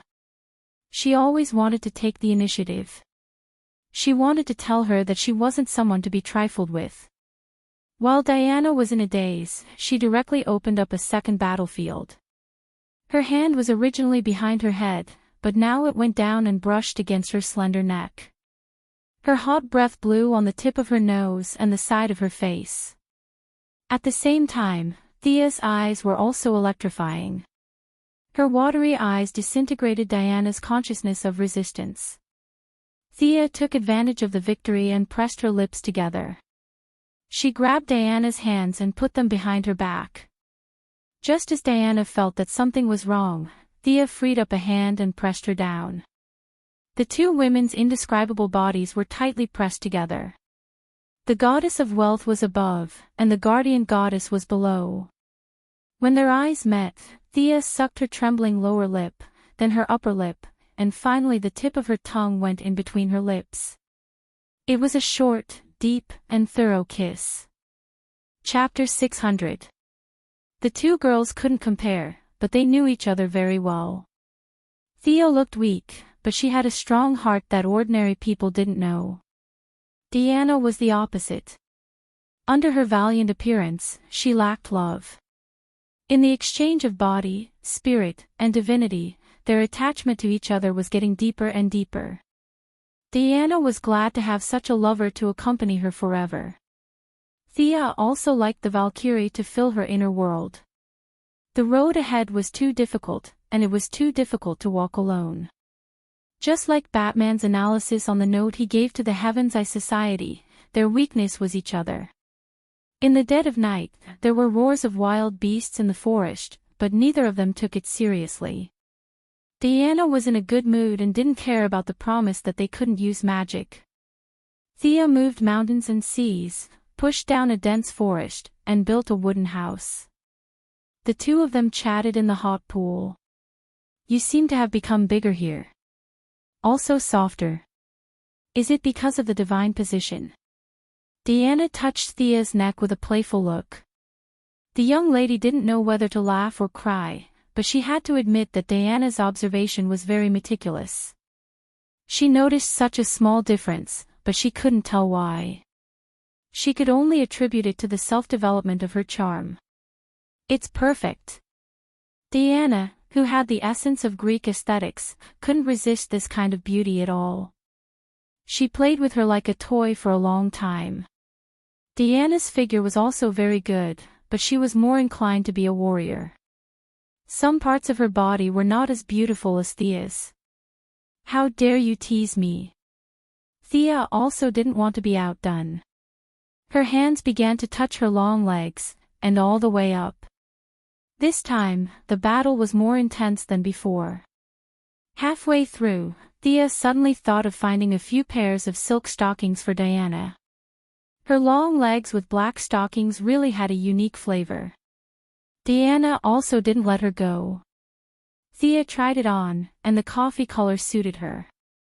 The two pairs of long legs intertwined together, and the atmosphere in the wooden house was so thick that it was like water that couldn't be dissolved. After a night of intense fighting, Diana sat up very early the next day. My origin seems to have taken a big step forward. Valkyrie pulled up Thea, who was still pretending to be asleep. There was such a thing. This was the only thought left in Thea's mind. She used her heart to feel her own body. Her changes were not as obvious as Diana's. She only vaguely felt that she was more in tune with the universe. Of course, this was not caused by a night of lovemaking, but by some kind of change in the state of mind. The two of them immediately packed up and continued their journey. From the United States all the way south, through Mexico, into South America. As an American country, the difference between here and the north was like heaven and earth. Thea felt that the trade here was chaotic and disorderly. The distribution of wealth was even more unreasonable. Money was only in the hands of a few people. Naturally, the ordinary people did not need to trade. She even saw bartering in a certain area, which made her very unhappy. Diana didn't like this place either. Who was she supposed to protect? Protect the rich and powerful, or protect the equally cunning civilians? The two's journey lasted for more than half a month. Diana received a message from Hippolyte, asking her to return to Mount Olympus. Fearing that she would have an accident, Thea decided to go with her. The two women were teleported to Mount Olympus. At this time, it had been 9 months since Thea left last time. The originally solemn and majestic mountain peak was shrouded in a murderous aura. Many Amazons were busy preparing. The time of the prophecy has come. The eldest son of Zeus is about to kill his brothers and sisters and ascend to his father's throne. Hera pointed to the people who were preparing for the battle and explained to the two women. Now she could no longer see through Thea's depth. Her attitude naturally changed again. She went from being optimistic to being an equal, even if she was a god king. This was the difference in strength. You should try to avoid fighting as much as possible, especially in the battle of gods. The priesthood of the old gods will affect your origin. Thea told Diana. The eldest son was praised as a god in the prophecy. She was afraid that Diana would rush up regardless of everything. Although the gods were unwilling, in the face of the summons of the god king, except for the rebellious Apollo and Hermes who had defected to Hades, several other gods who were still breathing also arrived one by one. A bunch of weaklings. Thea was not optimistic about the combat power of the gods of wine, fire, agriculture, and strife. They were good at eating, drinking, and playing, but fighting. They had to stand aside. The old acquaintance, Ares, was getting older and older. He stood there trembling. Many Amazons didn't understand why this bad guy in the past seemed like he could be blown away by a breath. Thea knew very well that although the weakening of the god of war had nothing to do with her directly, the indirect impact was too great. There was no war between humans. It was ironic that several big countries were forced into the fast lane by her interstellar plan. They were all desperately building mecha and motherships. A few gunpowder barrels, the Middle East, Afghanistan, and so on. Without a few big countries secretly playing games, why would they fight among themselves? All the war subsided a month after the mothership was launched. The big countries had no energy to play games. They were all digging deep into their potential to occupy a leadership position in the future. The end of the war naturally affected Ares. 100 years ago, he pretended to be a cripple in front of Thea, Diana, and Steve. Now, he didn't need to pretend. He was already crippled. He was a candle in the wind. In the next few days, the gods waited for the enemy to attack in Olympus. The fighting power of the god of wine was not worth mentioning, but the wine he brewed was simply the best in the world. Thea and he chatted well. She brought a lot of good wine and was going to let Moira, Oliver, and the others taste it. The god of fire had been helping the gods to build weapons. Thea discussed with him twice, and he agreed to build a weapon for Diana. The god slayer that he had obtained from Paradise Island, Sia had jokingly called it the sword that Ares must die. This sword had already completed its historical mission. Ares did not need anyone else to do anything as he was about to die. Now, it was just the right time to take it out and reforge it with Diana's Vulcan sword. These two swords were built by the god of fire. Now that the two swords were back in his hands, he couldn't help but sigh. After asking Diana about her fighting habits, the two swords were returned to the furnace to be forged. 3 days later, a pair of blue swords was handed to Diana. 2 swords, this was her fighting style in the future. The combination of sword and shield was no longer suitable for Diana's increasing strength. Low-level enemies couldn't break her defense, so she didn't need the shield. High-level enemies couldn't defend her with the shield. Instead of being awkward, it was better to give up the shield and strengthen her attack power. With golden armor and a red cloak, and 2 long swords in her hands, Diana now looked more heroic. Thea had a different style. It was not suitable to wear the old gods' equipment in the territory of the new gods, but it was okay to wear the new gods' equipment in the territory of the old gods. At least, Hera and the others couldn't see the origin of Thea's divine robe. They just thought it was very mysterious. Chapter 601. Diana gave people the impression of a brave warrior, while Thea embodied the mystery of a spellcaster. The hood covered most of her face, and her beautiful chin, slightly opened lips, and the occasional strand of golden hair peeking out from the hood were filled with a tranquil aura. The gods waited for 10 days, and the enemies in the prophecy finally appeared. Mount Olympus, which was covered in starlight, seemed to have been hit by something, and a deep crater suddenly appeared on the empty ground. Countless evil creatures descended upon the land of the gods. The leader was a tall and strong man with a fierce face and an open chest full of scars. His hair and beard were like weeds, and his equipment was very simple, as if he had stripped off the skin of some animal and put it on his body. However, no one would underestimate this leather outfit. This was dragon skin, the skin of an adult black dragon. It was barbaric, coarse, and violent.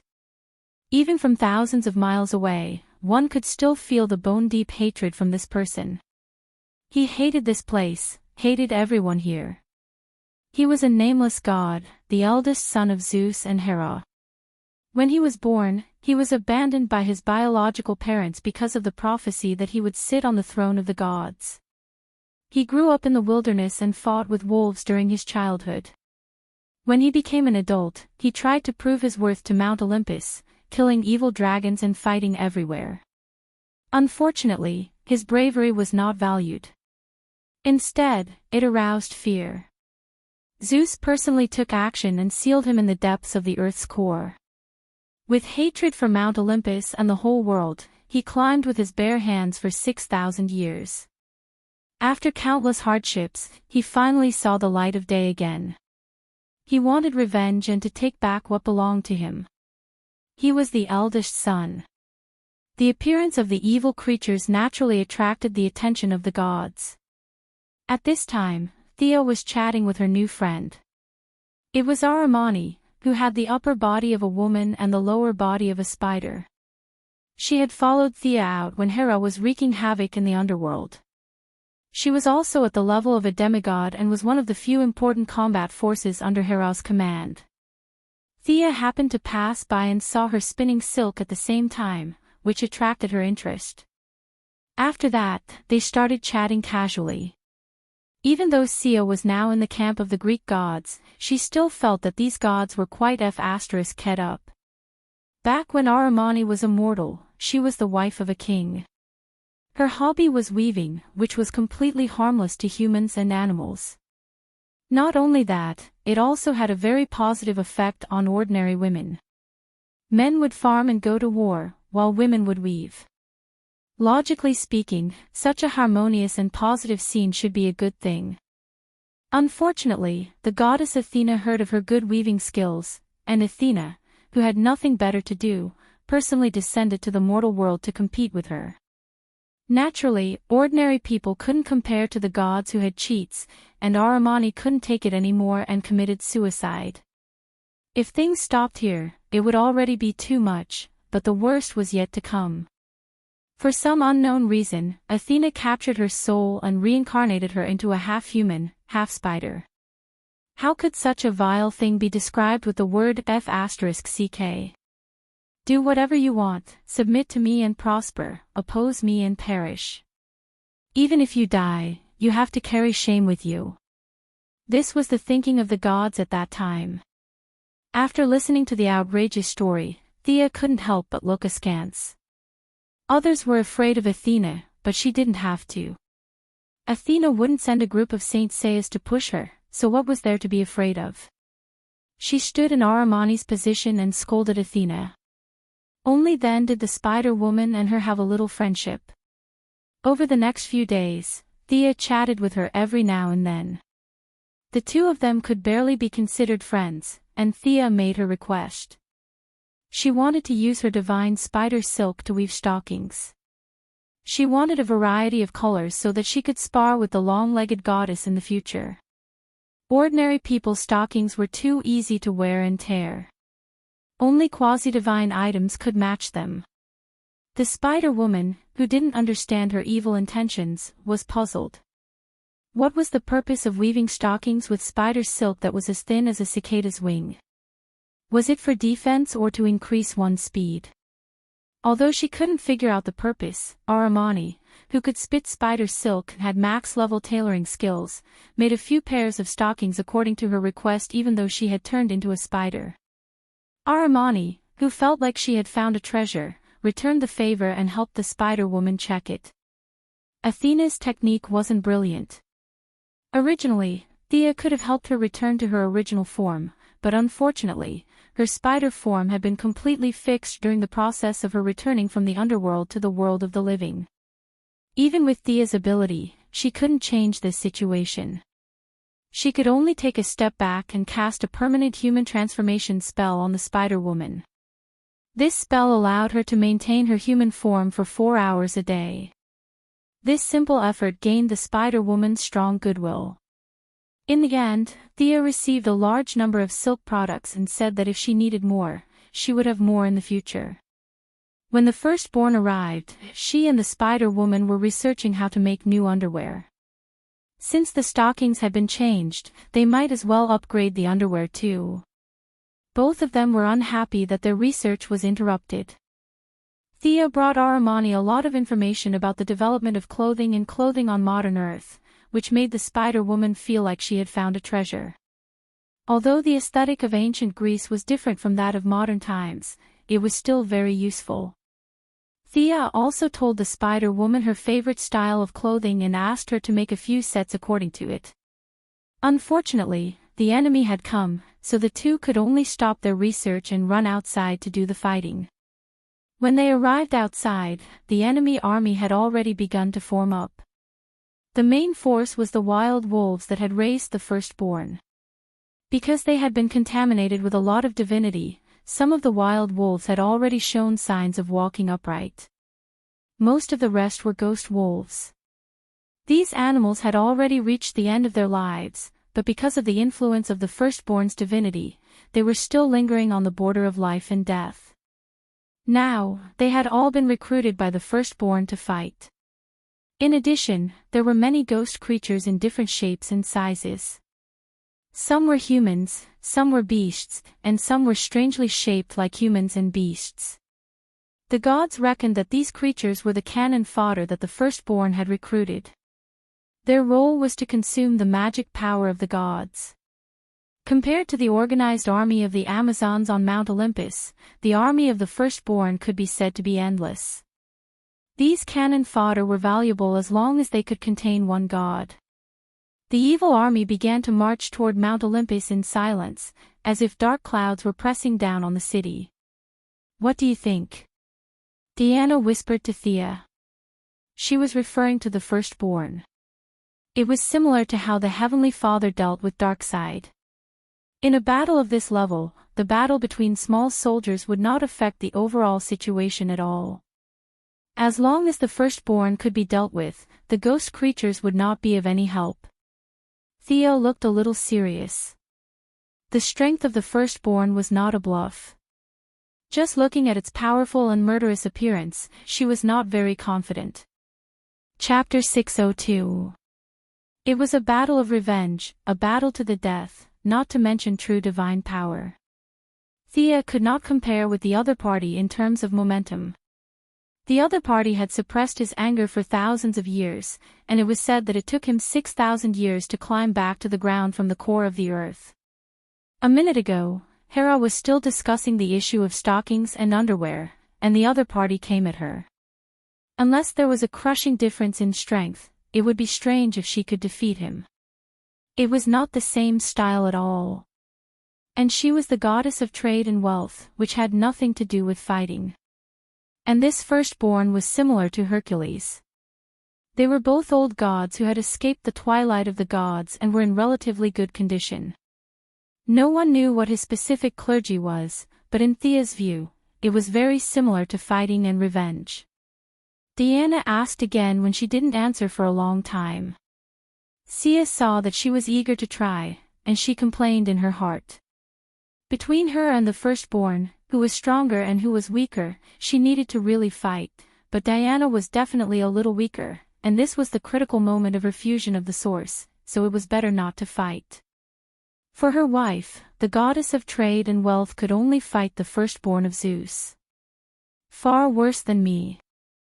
Thea whispered to Diana, and also pretended to be arrogant as if the enemy was not in her eyes. No, I think he's quite strong. Diana had not seriously fought with Thea for a while. She really did not know the true strength of Thea after she became a god. Seeing her firmly guarantee, she slowly relaxed. The huge ghost army seemed to be moving slowly, but in fact, it was moving quickly towards Mount Olympus, and an invisible pressure began to envelop everyone's heads. Antiope, who replaced Hippolyte, was commanding the Amazons to set up a line of defense.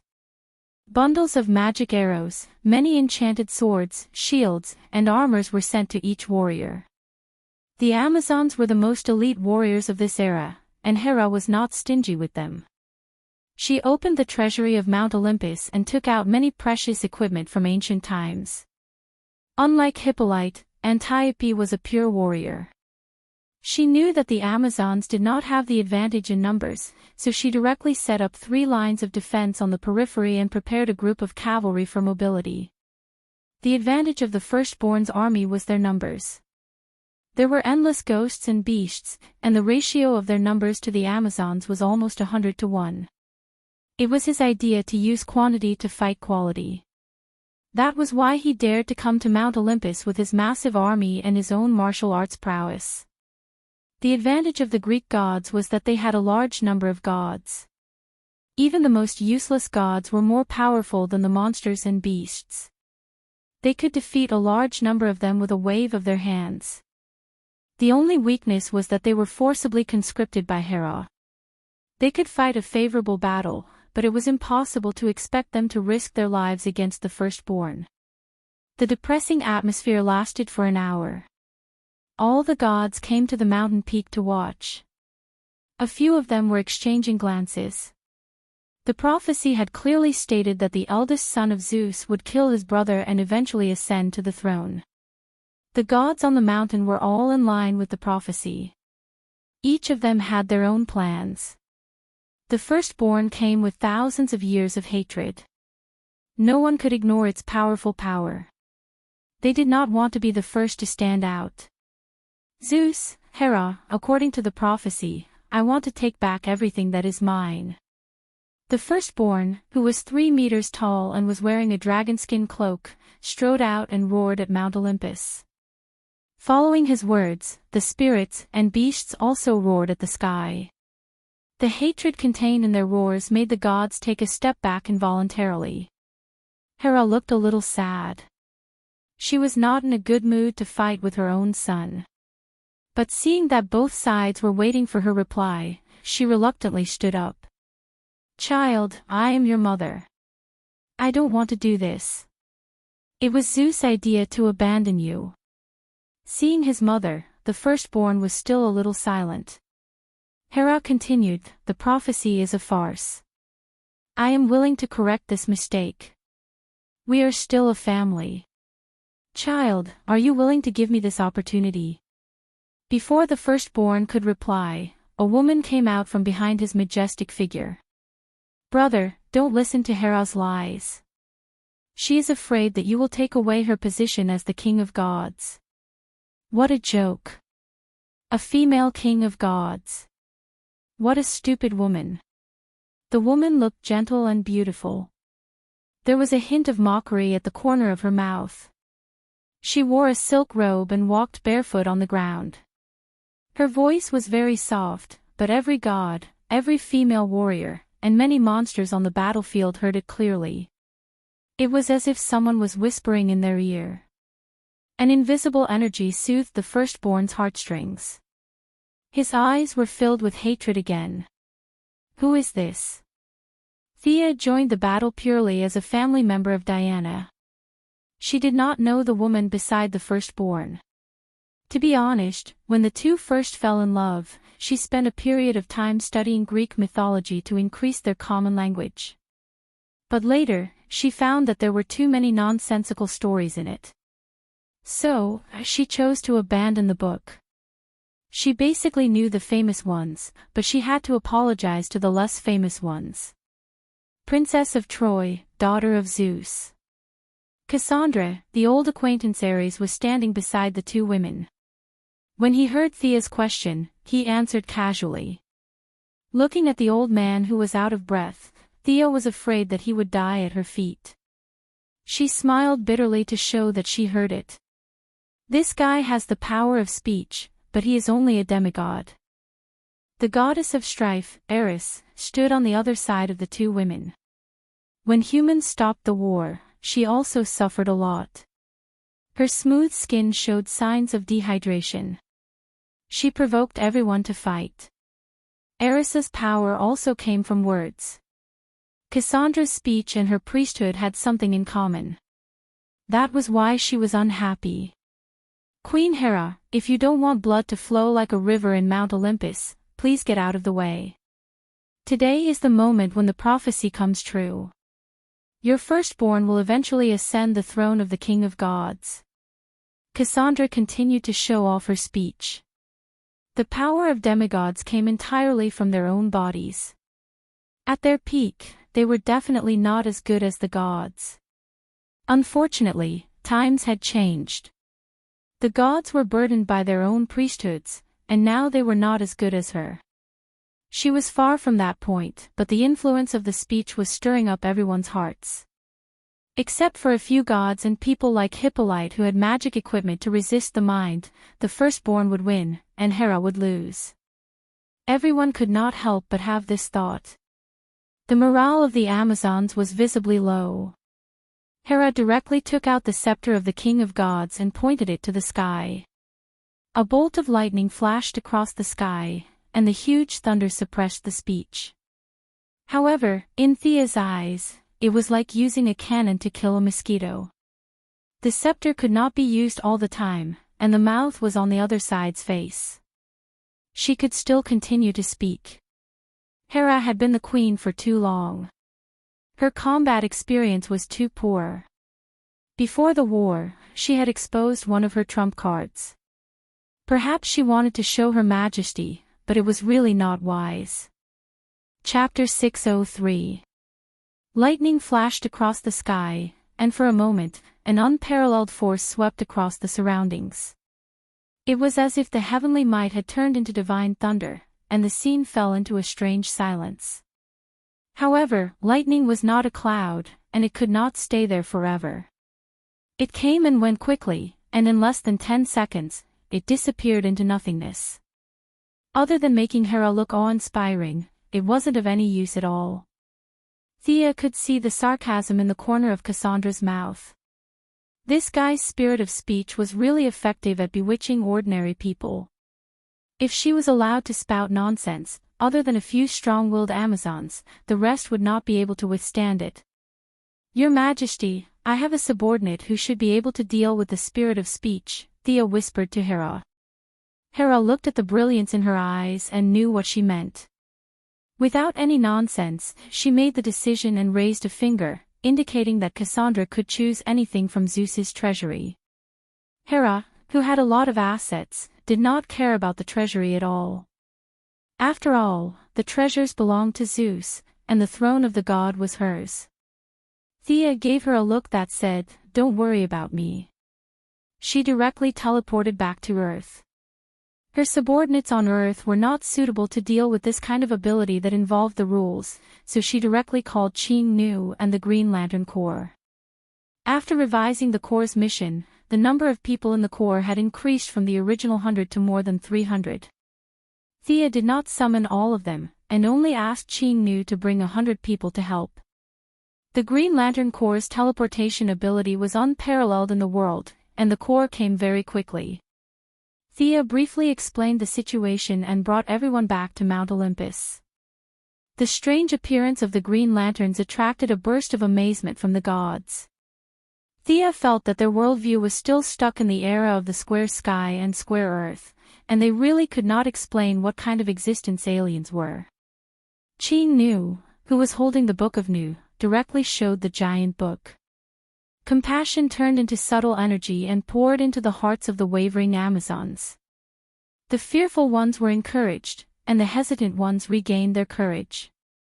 The reckless ones regained their rationality, and the cowardly ones straightened their chests.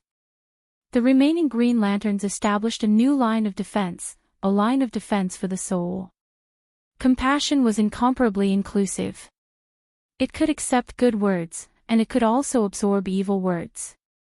This was the purpose of Thea calling them here. That person really needs to be pitied. Qing Nu saw her eldest son and said in a calm voice, "You want to brainwash a god?" Thea looked at Qing Nu, who was becoming more and more otherworldly by the day, and her mind began to churn. To be honest, this was a good idea. The firstborn's strength was similar to hers. If he was washed into the green lamp, the green lamp's weak fighting power would be improved. In addition, it would allow the eldest son to let go of his hatred and reunite with Hera and her son. It could be said to be a great thing. But the premise is that you have to subdue him first.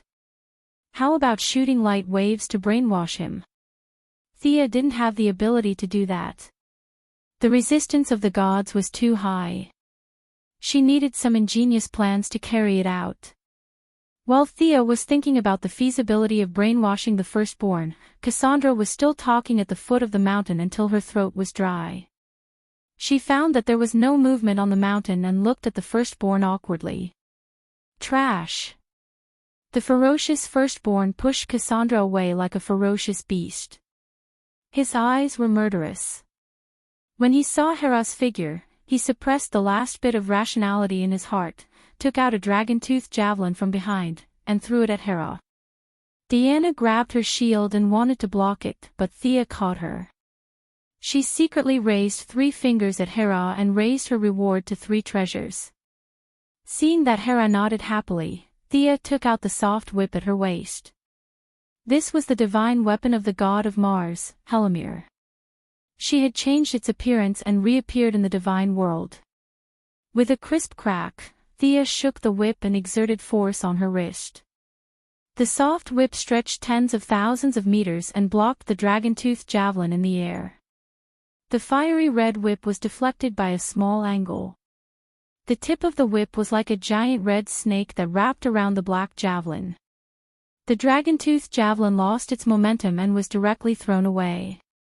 For a moment, Thea became the focus of the gods. The few gods on the Greek side did not know why she was interfering. This was the battle of the gods of Olympus. She was not one of them, right? The firstborn was also puzzled. Who was this guy in a golden robe with a hood that obscured his face? You are. Which god? The firstborn was very frank. He asked directly. Thea wanted to say that she was just passing by, but she could not say that. If she did not resist, Diana would have to do it. She could only bite the bullet. She did not answer the other party's question. It was really difficult to answer. The firstborn was here for revenge and also to see the throne of the God King. Whether from a legal or moral point of view, his reasons were legitimate. Thea stepped up, but she could not mention anything about the Greek gods. In order to avoid being unjustified, she had to think of a reason. She thought for a while and said, I heard that you are the firstborn of Zeus. I want to challenge you. The firstborn was a little confused at first, but he quickly reacted. What was this guy doing here? Challenging him. He smiled with a ferocious face. Well, let me see what you can do first. After that, he pulled out a sword from the void. The blade was 10 meters long. Compared to the firstborn's height of 3 meters, it looked a little funny when he waved it around. The blade was edgeless and gray, more like a stone pillar. It was only because of the murderous intent that one would think that it was a murderous weapon. The main material of this sword was the spine of the black dragon that I killed years ago. It has been hammered in the earth's core for 6,000 years. Today, it will drink the blood of the gods. The firstborn was still putting pressure on Thea. Humph, Thea sneered. What an outdated guy. Was the black dragon that powerful? The mages and warriors had killed many dragons. If these giant reptiles had not escaped into the dimensional space, the dragons would have been listed as a level 1 protected animal. In a world that you do not know. Thea raised her soft whip. This is the weapon of a god. Wasn't he just bragging about his achievements? Who was afraid of him? What's so great about killing a dragon? I killed a god. The firstborn did not want to waste any more time with her. He stood up and rushed towards her with the 10-meter-long sword in his hand. Bravado. 2 gods fighting on the mountain would inevitably hurt the innocent. Thea set the battlefield to be in the air. She swung the soft whip in her hand and poured magic into it. A silver-white flame ignited on the tip of the whip. Silver fire. This was the technique that Thea learned from Hromir's living fire. Unlike the firstborn who extracted it from a huge amount of spiritual power, Thea could only use pure magic to imitate it. The uniqueness of the living fire disappeared and was replaced by the flexibility of magic power. The firstborn was caught off guard and the whip wrapped around his ankle. He hurriedly swung his sword at the soft whip. Thea pulled back the whip, but the silver fire was still attached to the firstborn. The dragon leather boots with amazing magic resistance sizzled as they were burned. Not bad. The firstborn reached out his huge palm and grabbed the silver fire. He exerted force with both hands and crushed the flame.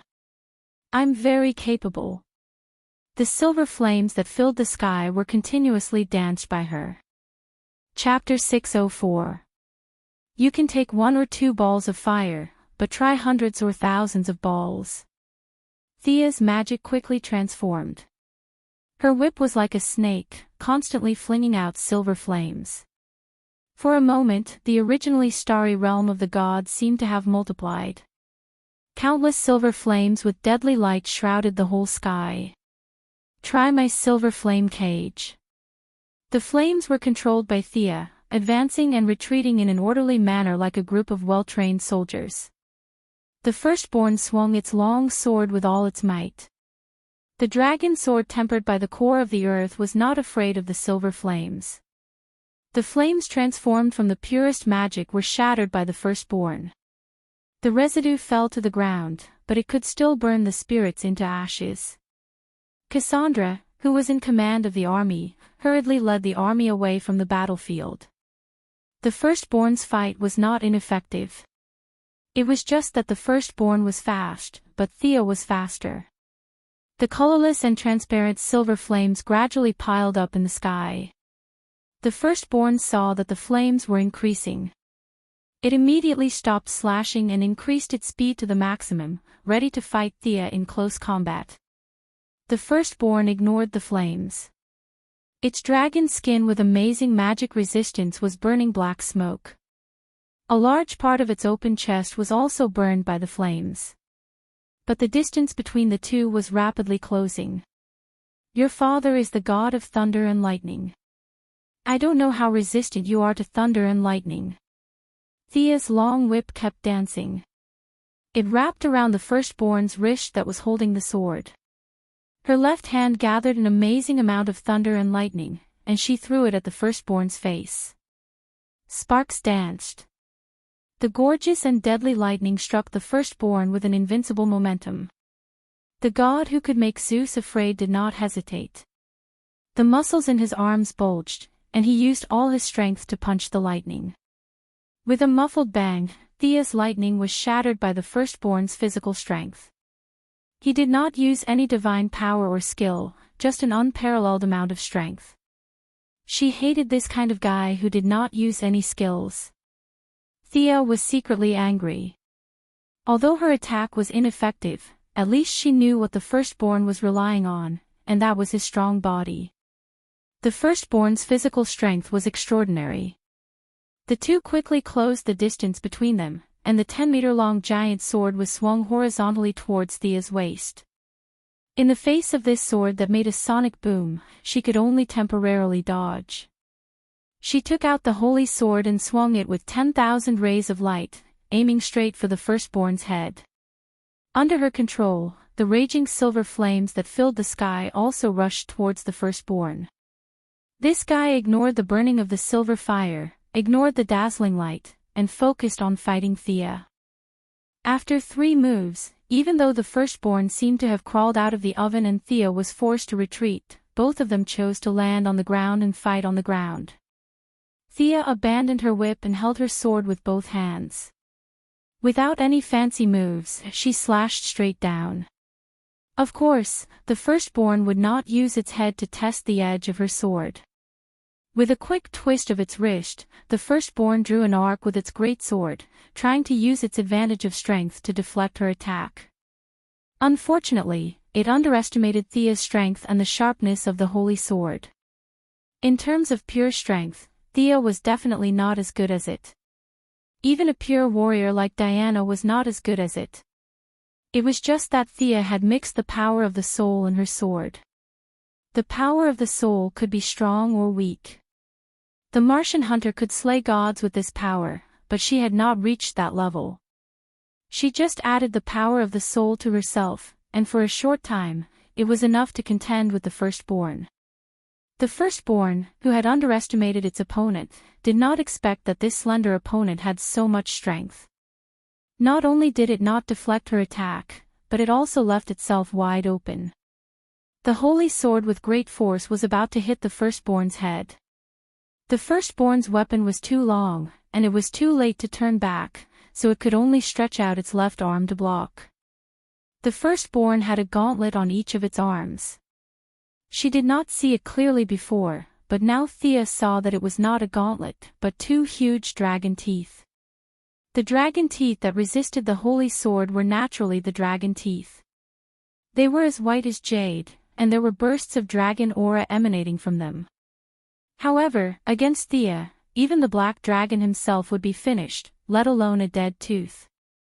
With a crisp crack, the bright holy sword cut directly into the dragon teeth. At first, there was a slight delay, but soon it went all the way down, cutting the giant tooth in half from the middle.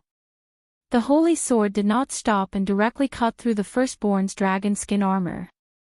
Seeing that it was about to hurt the firstborn's body, the firstborn sacrificed the armor to buy himself less than 1/10 of a second. The firstborn's giant sword also turned to attack Thea. He relied on his own body and traded injuries for injuries.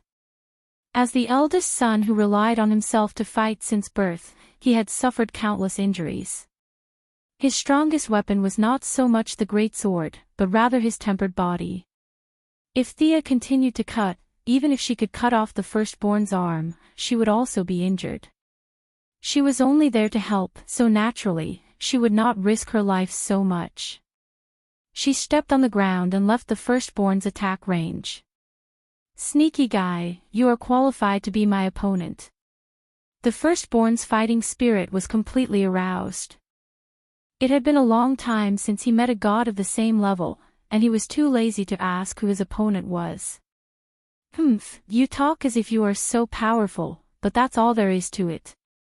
Thea's voice was blurred by divine power, and it was impossible to tell whether it was a man or a woman. The firstborn had rich combat experience and would not underestimate the opponent because of the opponent's weakness, nor would it be angry because of slight. Realizing that the opponent was not inferior to itself, its fighting style began to become more stable. The gods watching the battle on Mount Olympus naturally had their own thoughts. Some were surprised, and some were jealous. Eris, the goddess of strife, walked to Diana with a sinister smile on her face. Your little lover seems to be more powerful than you. As your sister, I really feel sorry for you. You have such a good aptitude, but now you have been surpassed. How does it feel? Diana was watching Thea's battle attentively, ready to save her if there was an emergency. To hell with the rules of the battle of gods. At first, she did not understand what Eris meant, but after a while, she realized that she was trying to drive a wedge between them. She sneered. Go away, Eris, you bitch who only knows how to show off your tongue. After that, she no longer looked at her. Diana's love was simple and single-minded. Once she confirmed her lover, she would repay him with everything she had. In the world of the League of Injustice, she had done countless bad things with Superman, and the starting point was her love for Superman. Her love was higher than her own values, and even a little blind. Thea had always known this, but she had never meant to correct it. If Thea became evil, Batman and the Martian Manhunter would immediately become her enemy, and Oliver would also stop her. Only Diana would always be by her side. Even if she had to fight with her friends, turn against her people, or even become the enemy of the whole world, she would go on without regrets for the love in her heart. So Eris's self-righteous provocation was laughable and boring in the eyes of the Valkyrie. She did not even bother to explain. The greater the achievement of her lover, the happier she would be. Jealous? How could it be? Chapter 605. Is she using some kind of secret technique to increase her combat power? Hera's question was more normal. She had to be concerned. She did not have the combat power to fight against the firstborn. If Thea and Diana left, she could only ignore the dignity of the Divine King and live like a coward. This choice was worse than death in the eyes of Hera, who had always been prideful. In the face of her mother and Antiope's superior, Diana still maintained a relative respect. She answered readily, this is her real combat power. There are still many tricks that she has not shown. When it came to her lover, Diana's heart was full of joy. She was not boasting. Seeing that Thea and the firstborn were evenly matched in close combat, she was confident that her lover could win. After all, Thea's strength was not close combat. She used her weakness to attack the enemy's strength. She was more testing the enemy's strength. It turned out that her guess was not wrong. Thea was indeed gathering information. There was not much divine power in the firstborn. It relied more on its physical strength to fight against the combination of divine power and spiritual power. It was not weak. A strong body brought about an all-round improvement. Its strength was great, its speed was fast, and its stamina was almost endless. However, the firstborn's weakness was still obvious. Its strength was completely dependent on its body. Opponents who were not as strong as it could only feel deep despair because they could not kill it. If one was on the same level as it, one would find a weakness that was not a weakness. The firstborn lacked the means to win in one blow. Thea, who was confident, began to attack. The strong confidence made her spiritual power rise to another level. The firstborn on the opposite side had the trait of becoming more and more courageous as it fought. It also squeezed out physical strength crazily in the fierce battle. And as the number of injuries increased, its physical attack power became more and more powerful. The holy sword and the giant sword kept colliding. The holy sword that gathered the faith of all beings was still shining brightly, while the firstborn's giant sword was a little overwhelmed. So what if it was the spine of the black dragon? So what if it was buried in the earth's core for 6,000 years?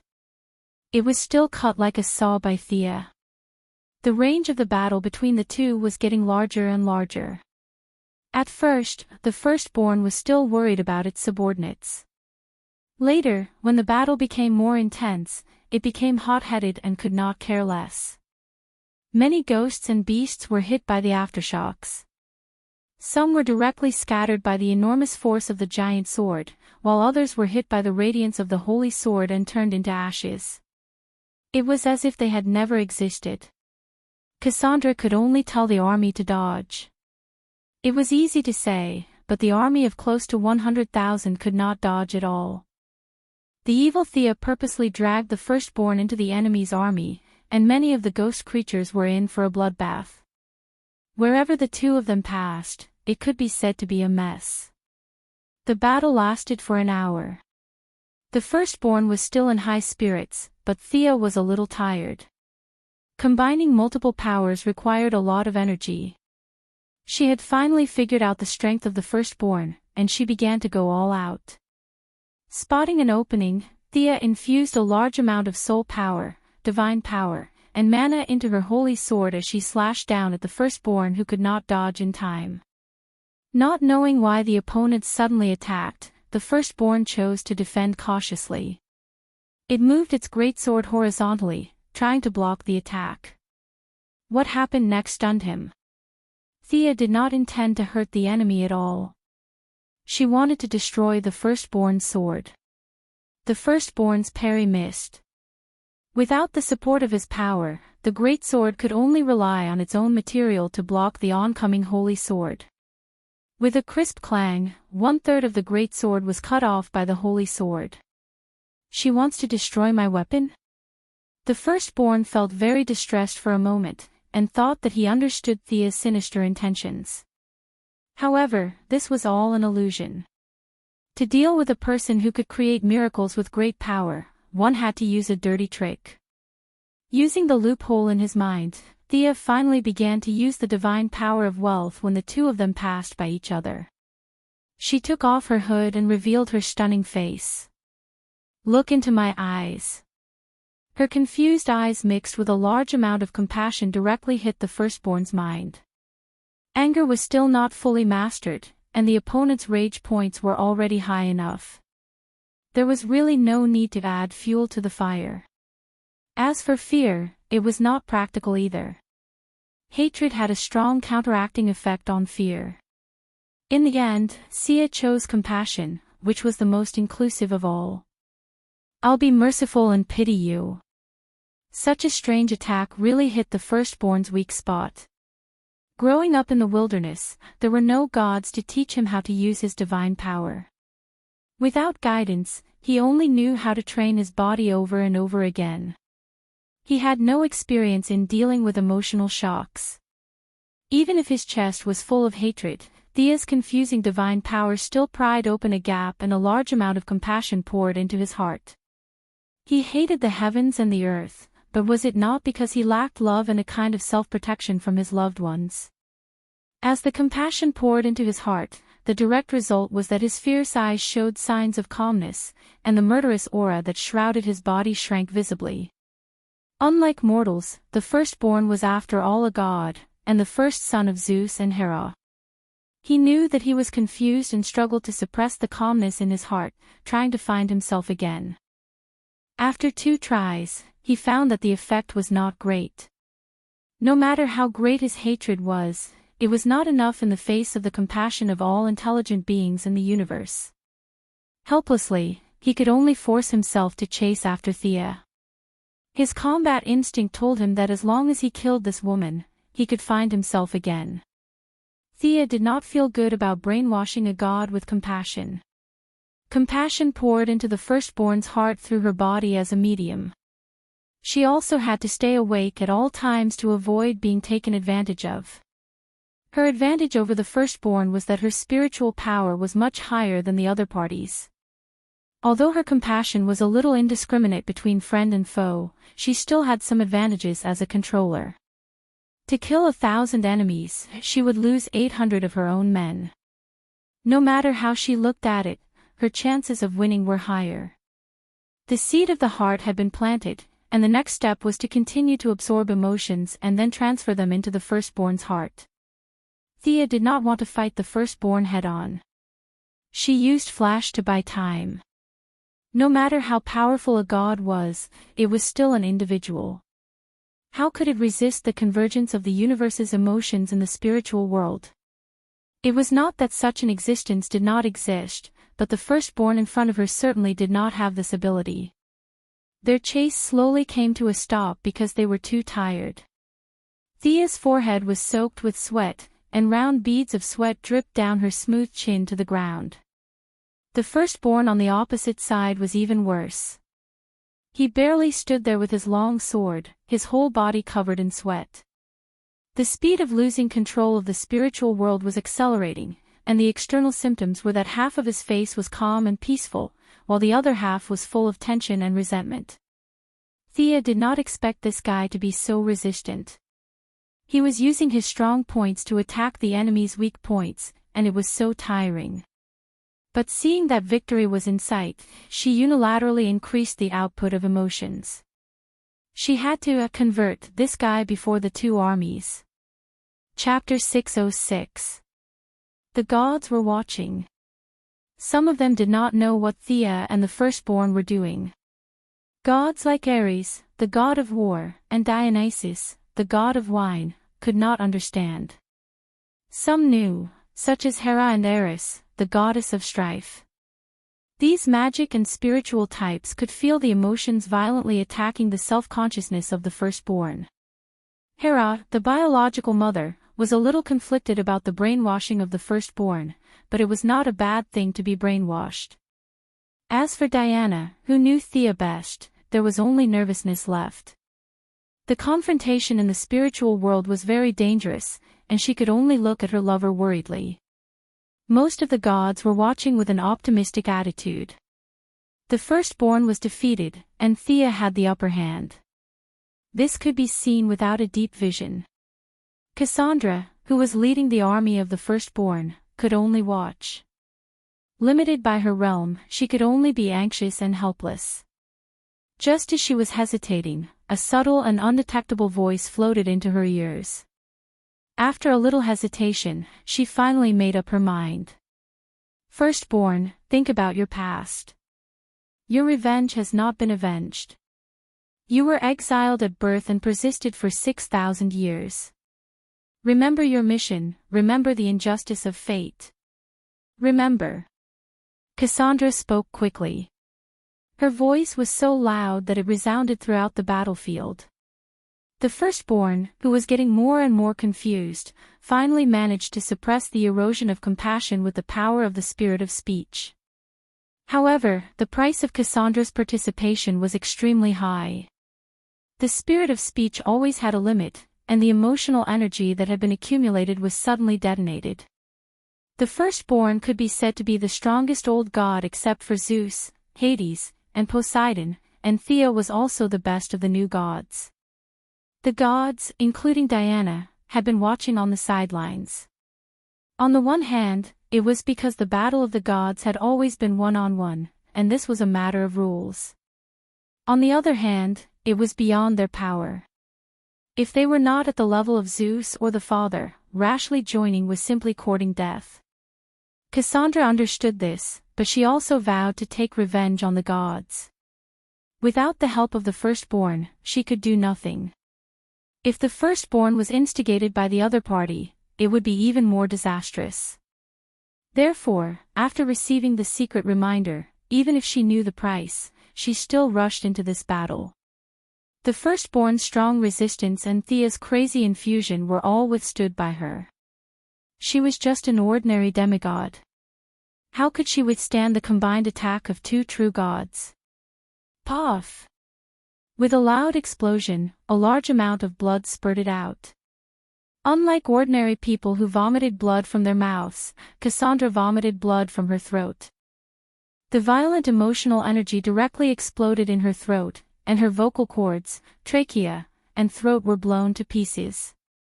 Her innate gift of speech was directly crippled, and her neck was badly mangled. She fell to the ground, and it was unknown whether she was dead or alive. On the other side, the two true gods were also suffering. The firstborn barely kept his consciousness and escaped the fate of being brainwashed, but he looked extremely tired. His original brown-black skin was now as white as paper. When his emotions exploded, he and Cassandra spat out a mouthful of blood at the same time. Their hands holding the sword trembled uncontrollably. Thea also had blood in the corner of her mouth. The emotional backlash made her very uncomfortable. But her spiritual resistance was much higher than the firstborn's, and she had been the one on the attack, so she suffered less damage. Thea's eyes wandered, and she automatically looked at the empty space on the other side of the battlefield. She waved her soft whip, and a figure jumped out from the raging silver fire. He was dressed in rags, holding a cane, and a pair of bird's claws where his feet should be. Thea was very unhappy that her conversion had failed. She looked at the person with a gloomy face and said, "Hermes, you insidious villain." Hermes, who had lost his hypocritical face, looked indifferent. He looked coldly at Cassandra and the firstborn, and the corner of his mouth drew a contemptuous arc. His eyes could not help but look at Thea. "Your strength is so strong that you can suppress the firstborn of Zeus. You are really extraordinary. But how much strength do you have left now?" Hermes said as he gently stroked his cane and pulled out a very thin blade. Thea wiped the blood from the corner of her mouth and said, "This firstborn did consume a lot of my divine power, but I still have companions." "What do you have?" Following her words, Diana also came to her side. The Valkyrie looked coldly at Hermes, the guy who had deceived her. "Tell us where Zola and her child are, and we can spare your life." Diana stood in front of Thea with two swords in her hands and asked sternly. Hermes let out a burst of silent ridicule, filled with disdain and contempt. Thea was disgusted by his attitude. She resisted the discomfort and set up a time-stop enchantment. She wanted to join hands with Diana to take down this annoying bug. But the accident still happened. Hermes turned into a stream of light and ran out of her enchantment in an instant. Ha! In Thea's view, this speed was not inferior to Barry's. Hermes was not so fast in the past. There was the twilight of the gods, and then there was the rise of the god of speed. Hermes, who had speed as his priesthood, should be lying in the nursing home with Ares. How could he suddenly burst into such high speed? Surprised. "I was faster than this when I was at my peak. This is only half of my speed." As if he had expected their doubts, Hermes smiled grimly and pointed at the gods on the mountain peak. "Since we are brothers and sisters, let me remind you that His Majesty Hades' army is about to flatten Mount Olympus. Think carefully about your position." After that, he took out a black whistle from his arms. An obscure sound wave shrouded the army of the firstborn. All the spirits seemed to have received some kind of signal, and one by one, they rushed to the Amazon camp. Hermes teleported away with the firstborn under Thea and Diana's angry eyes. As for Cassandra, who was lying in a pool of blood, he did not even look at her. The army of nearly 100,000 spirits did not distinguish between friend and foe. The werewolves of the firstborn and the Amazons were all within their attack range. The battlefield was in chaos. The gods were shocked by the news of Hades' impending arrival. Antiope, who was facing the attack, fought hard, but still had some of his subordinates injured. "I'm fine. You go and help." Thea certainly could not stop Diana. This kind of low-intensity battle would not affect her. Fighting side by side with her people may further understand the meaning of protection. As for herself, she was sore all over and did not have much combat power at the moment. After teleporting back to the top of the mountain, the gods also felt that it was beneath their dignity to be frightened by a sentence. They all began to clean up the army of spirits. The green lamps helped Thea to calm her spiritual world and shared the burden of compassion. With the help of the gods, the Amazon's defense line quickly stabilized. Javelins, crossbows, and many other weapons that were infused with magical light entered the battle. The ghost creatures fell like wheat being harvested, turning into a cloud of smelly black ash.